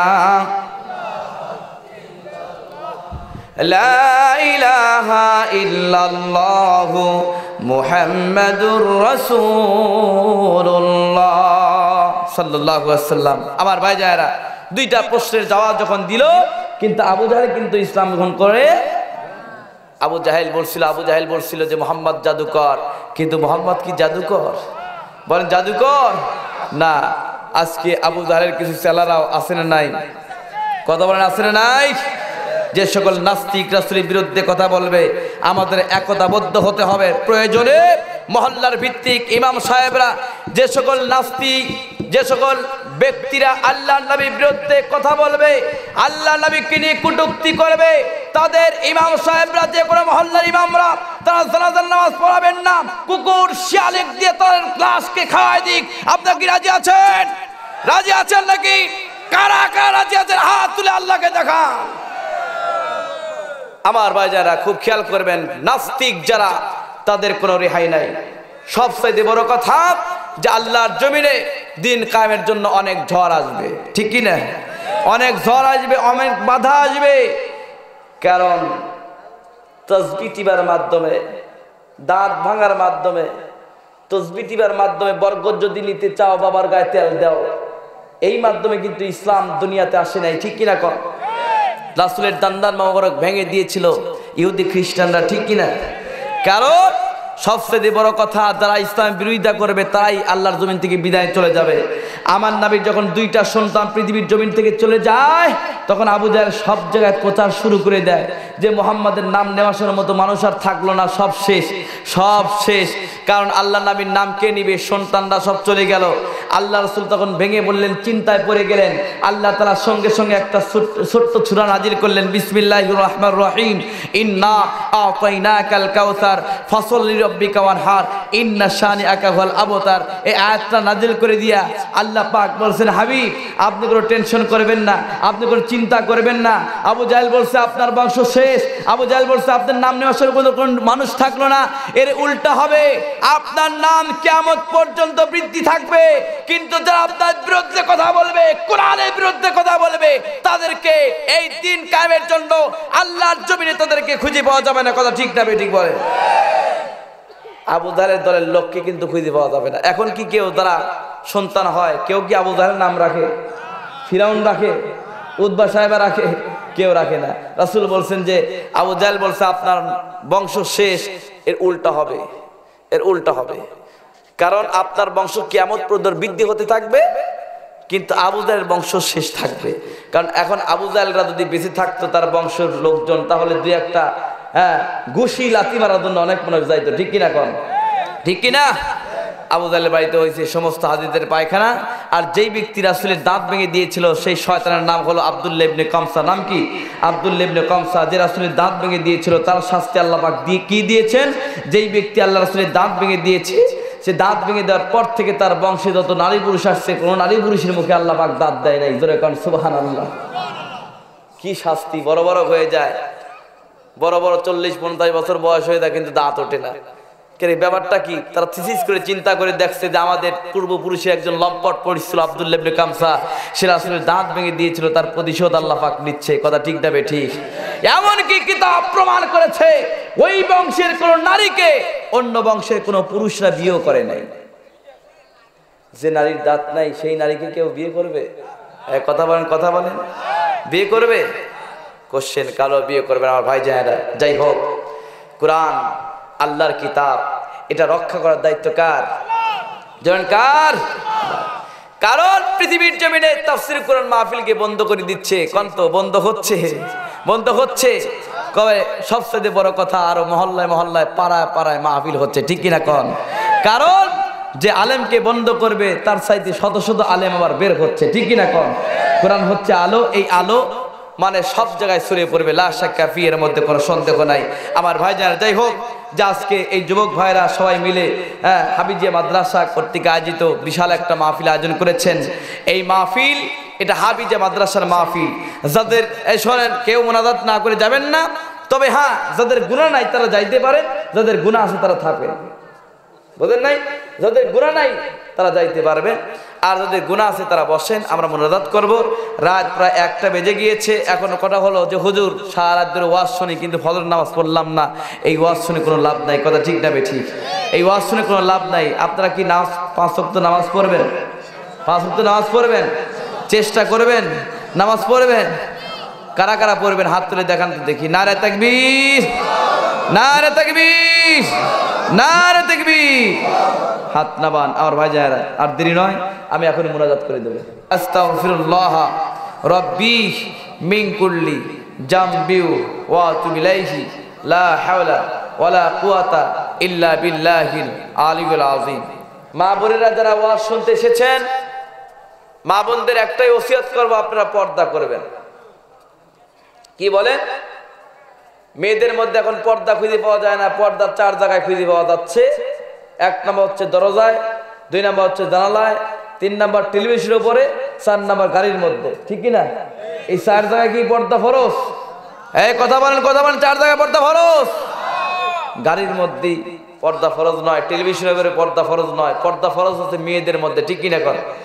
মেয়েরা পর্দা করলে, যে মেয়েরা পর্দা করবে, মিশকাত শরীফের হাদিসে আল্লাহ পাকের হাবিব বলেছেন ওই মেয়ের সৌন্দর্য আল্লাহ পাক তত বৃদ্ধি করে দিবেন। জোরে কোন সুবহানাল্লাহ। কারণ সৌন্দর্যের জন্য বিউটি পার্লার যাওয়ার কোনো প্রয়োজন নাই। তুমি সৌন্দর্যের জন্য কলাকুন গুররুম মুআজ্জালুনা মিন আসরিল বুদুই, তুমি ওযু করবে, ওযু করলে তোমার সৌন্দর্য বহুগুণে বৃদ্ধি করে আল্লাহ পাক দিয়ে দিবেন। জোরে বলুন সুবহানাল্লাহ। পর্দা করবেন আর স্বামীর খেদমত করবেন। আমার ভাইজানেরা, আপনার বিবিকে, আপনার স্ত্রীকে আপনি 4টা কারণে মারতে পারবেন। 1 নাম্বার, সে যদি নামাজ না পড়ে, 2 নাম্বার সে যদি পর্দা না করে, 3 নাম্বার সে যদি রমজানুল মুবারক মাসের রোজা না রাখে, 4 নাম্বার হলো সে যদি স্বামীর সদাদেশ না মানে। এই 4টা কারণে আপনি আপনার স্ত্রীকে মারতে পারবেন। আর 4 জায়গায় স্ত্রীকে আপনি মারতে পারবেন না, 4 জায়গায় আপনি স্ত্রীকে মারতে পারবেন না। 1 নাম্বার হলো মাথার উপরে, 2 নাম্বার হলো মুখের উপরে, 3 নাম্বার বুকের উপরে, 4 নাম্বার হচ্ছে পিঠের উপরে। এই 4টা জায়গায় আপনি স্ত্রীকে মারতে পারবেন না। মারবেন কোথায়? মাথা থেকে শুরু করে আপনি পার তালু পর্যন্ত, এই কয় জায়গায় আপনি মারতে পারবেন। এইটুক জায়গায় কি দিয়ে মারবেন? কুদারের আসারি নাকি? না। আপনার স্ত্রীকে আপনি যে লাঠি দ্বারা মারবেন, ওই লাঠি হবে কত বড়? যত বড় আপনি মিসাক করেন, মিসাক চেনেন না, ওই মিসাকের অত বড় হতে হবে লাঠি। এখন আপনি ওই লাঠি দ্বারা যদি আপনার স্ত্রীকে মারতে যান, স্ত্রীকে যদি আপনি মারতে যান, স্ত্রী মনে মনে হাসবে আর বলবে আমার স্বামী আমাকে মারতে আসে নাই, আমার স্বামী আমার সঙ্গে ইয়ার করতে এসেছে। কথা ঠিক কিনা বেঠি? আমার ভাইজানেরা, ওই লাঠি দ্বারা যদি আপনার স্ত্রীকে আপনি মারতে যান, রাসূল বলেছেন এই স্ত্রী আর স্বামীর মধ্যে আরো মহব্বত পয়দা হয়ে যাবে, মহব্বত আরো গাঢ় হবে। জোরে কোন সুবহানাল্লাহ।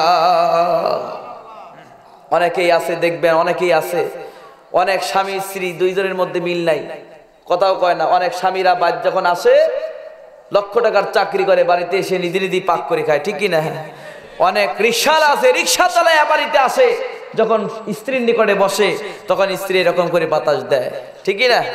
শান্তি কার বেশি? কোন তো দেখি, কার বেশি? রিকশাওয়ালা।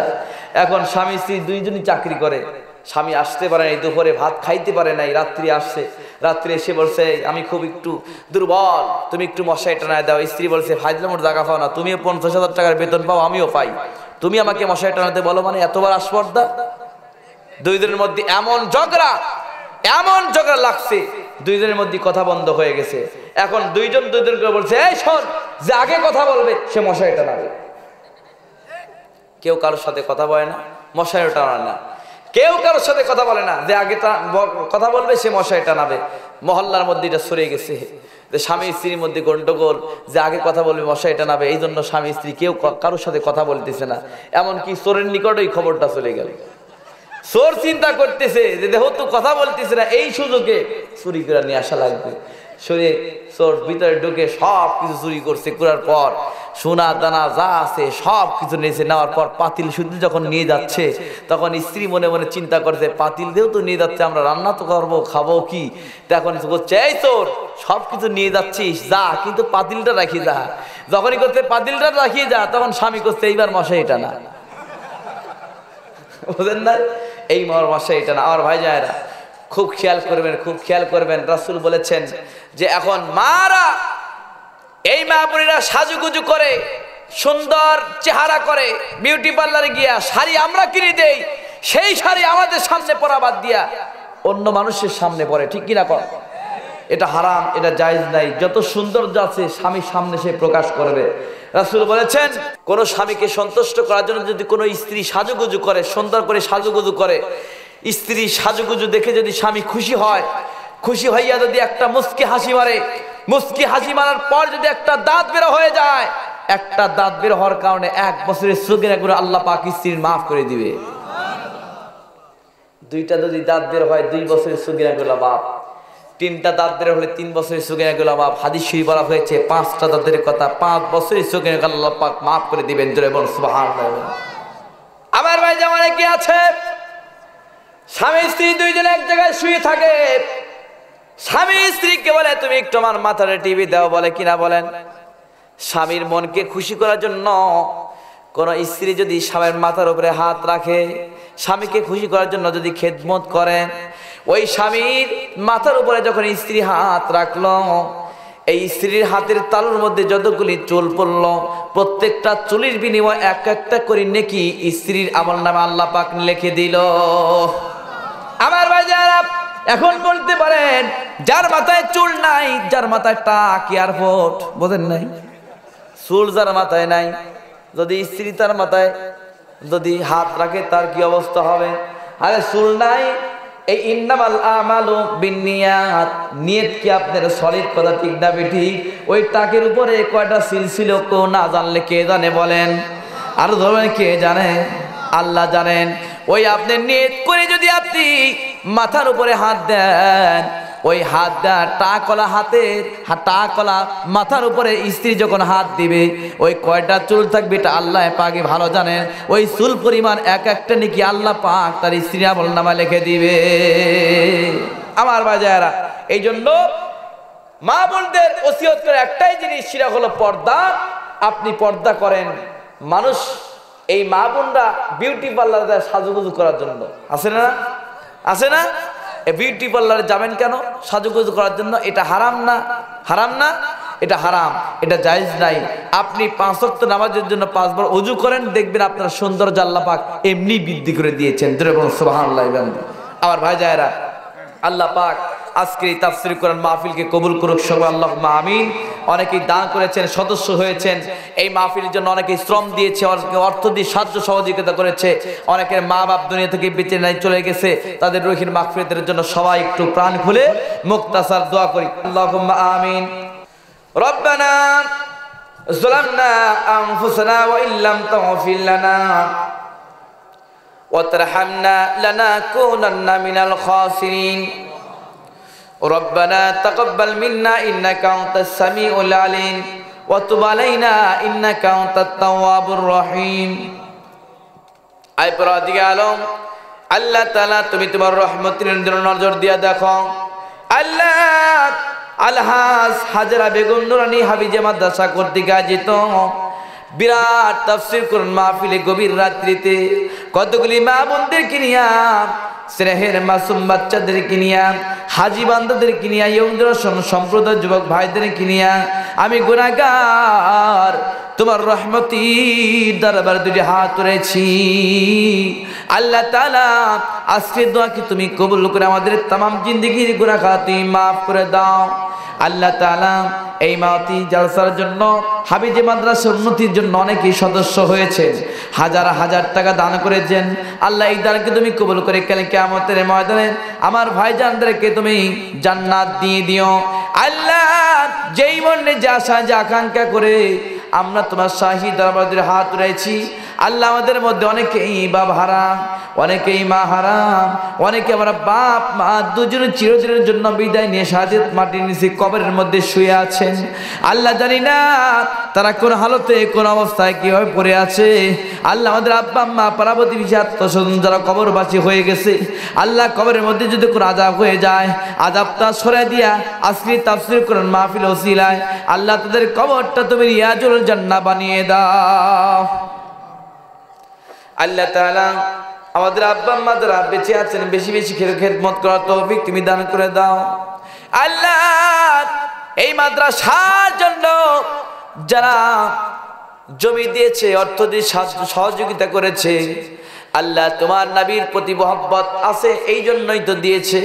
আল্লাহ কিয়ামতের ময়দানে আমাদের একই প্ল্যাটফর্মে দাঁড়াইয়া তোমার জান্নাত যাওয়ার তৌফিক তুমি দান করে দাও। আল্লাহ তাআলা আমাদের মধ্যে যারা চাকরি করে চাকরির মধ্যে বরকত দিয়ে দাও, যারা ব্যবসা করে ব্যবসার মধ্যে উন্নতি দিয়ে দাও আল্লাহ। যারা অভাবী আছে সমস্ত অভাব অনটন থেকে তুমি দূরে রাখো আল্লাহ। যারা ঋণগ্রস্ত ঋণকে পরিশোধ করার তৌফিক তুমি দান করে দাও আল্লাহ। জটিল জটিল রোগ শোক থেকে তুমি আমাদেরকে বিরত রাখো আল্লাহ। এই গ্রামের উপর তুমি রহমত নাজিল করো, সমস্ত পরিবারকে তুমি নামাজি বানিয়ে দাও, প্রত্যেকটা ঘরে থেকে এক একটা হাফেজুল কোরআন বানানোর তৌফিক তুমি দান করে দাও আল্লাহ। তাম পৃথিবীর মুসলমানকে তুমি রক্ষা করো আল্লাহ। খাস করে দোয়া চাই মায়ানমার রোহিঙ্গার মুসলিমদের উপর যে অত্যাচার করা হচ্ছে আল্লাহ, বাংলাদেশের জমিন থেকে আমরা তাদের জন্য দোয়া করি আল্লাহ। আমার মুসলিম ভাইদেরকে তুমি রক্ষা করো আল্লাহ, সমস্ত প্রকার বালা মুসিবত থেকে তুমি দূরে রাখো আল্লাহ তাআলা।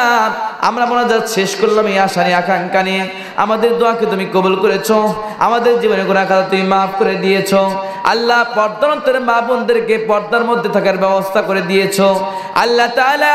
আমি কি দিই তাদেরকে বিদায় দেব, আমার কাছে বিদায় তারা কত জিনিস নাই আল্লাহ। যতগুলি মা বোনরা, যতগুলি ইয়ং জেনারেশন সম্প্রদায়ের যুবকরা, যতগুলি মুরব্বীকে আমরা ইয়ং জেনারেশন সম্প্রদায়ের যুবক ভাইরা, মাসুম বাচ্চারা আল্লাহ, যতগুলি মানুষ এই জান্নাতের বাগানে এসে বসেছে, ততগুলি মানুষের শ্বাস নিঃশ্বাসে হাজার হাজার নেক তুমি তাদের আমল নামা লিখে দাও আল্লাহ তাআলা। শেষ করলাম, বিশেষ করে এসএসসি দাখিল পরীক্ষা শুরু হয়ে গিয়েছে আল্লাহ।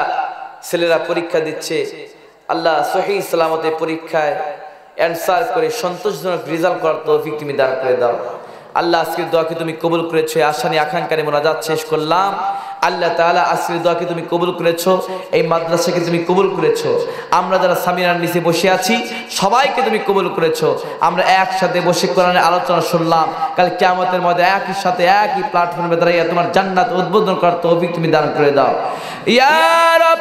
کرم تو کر کرم او بات جبا کو جو دل فرسر کرم اور صلی اللہ تعالی على خیر کلکہ محمد وعلى آلہ واصحابہ اجمعین وجل آخر کلامنا عند الموت لا الہ الا اللہ محمد رسول اللہ۔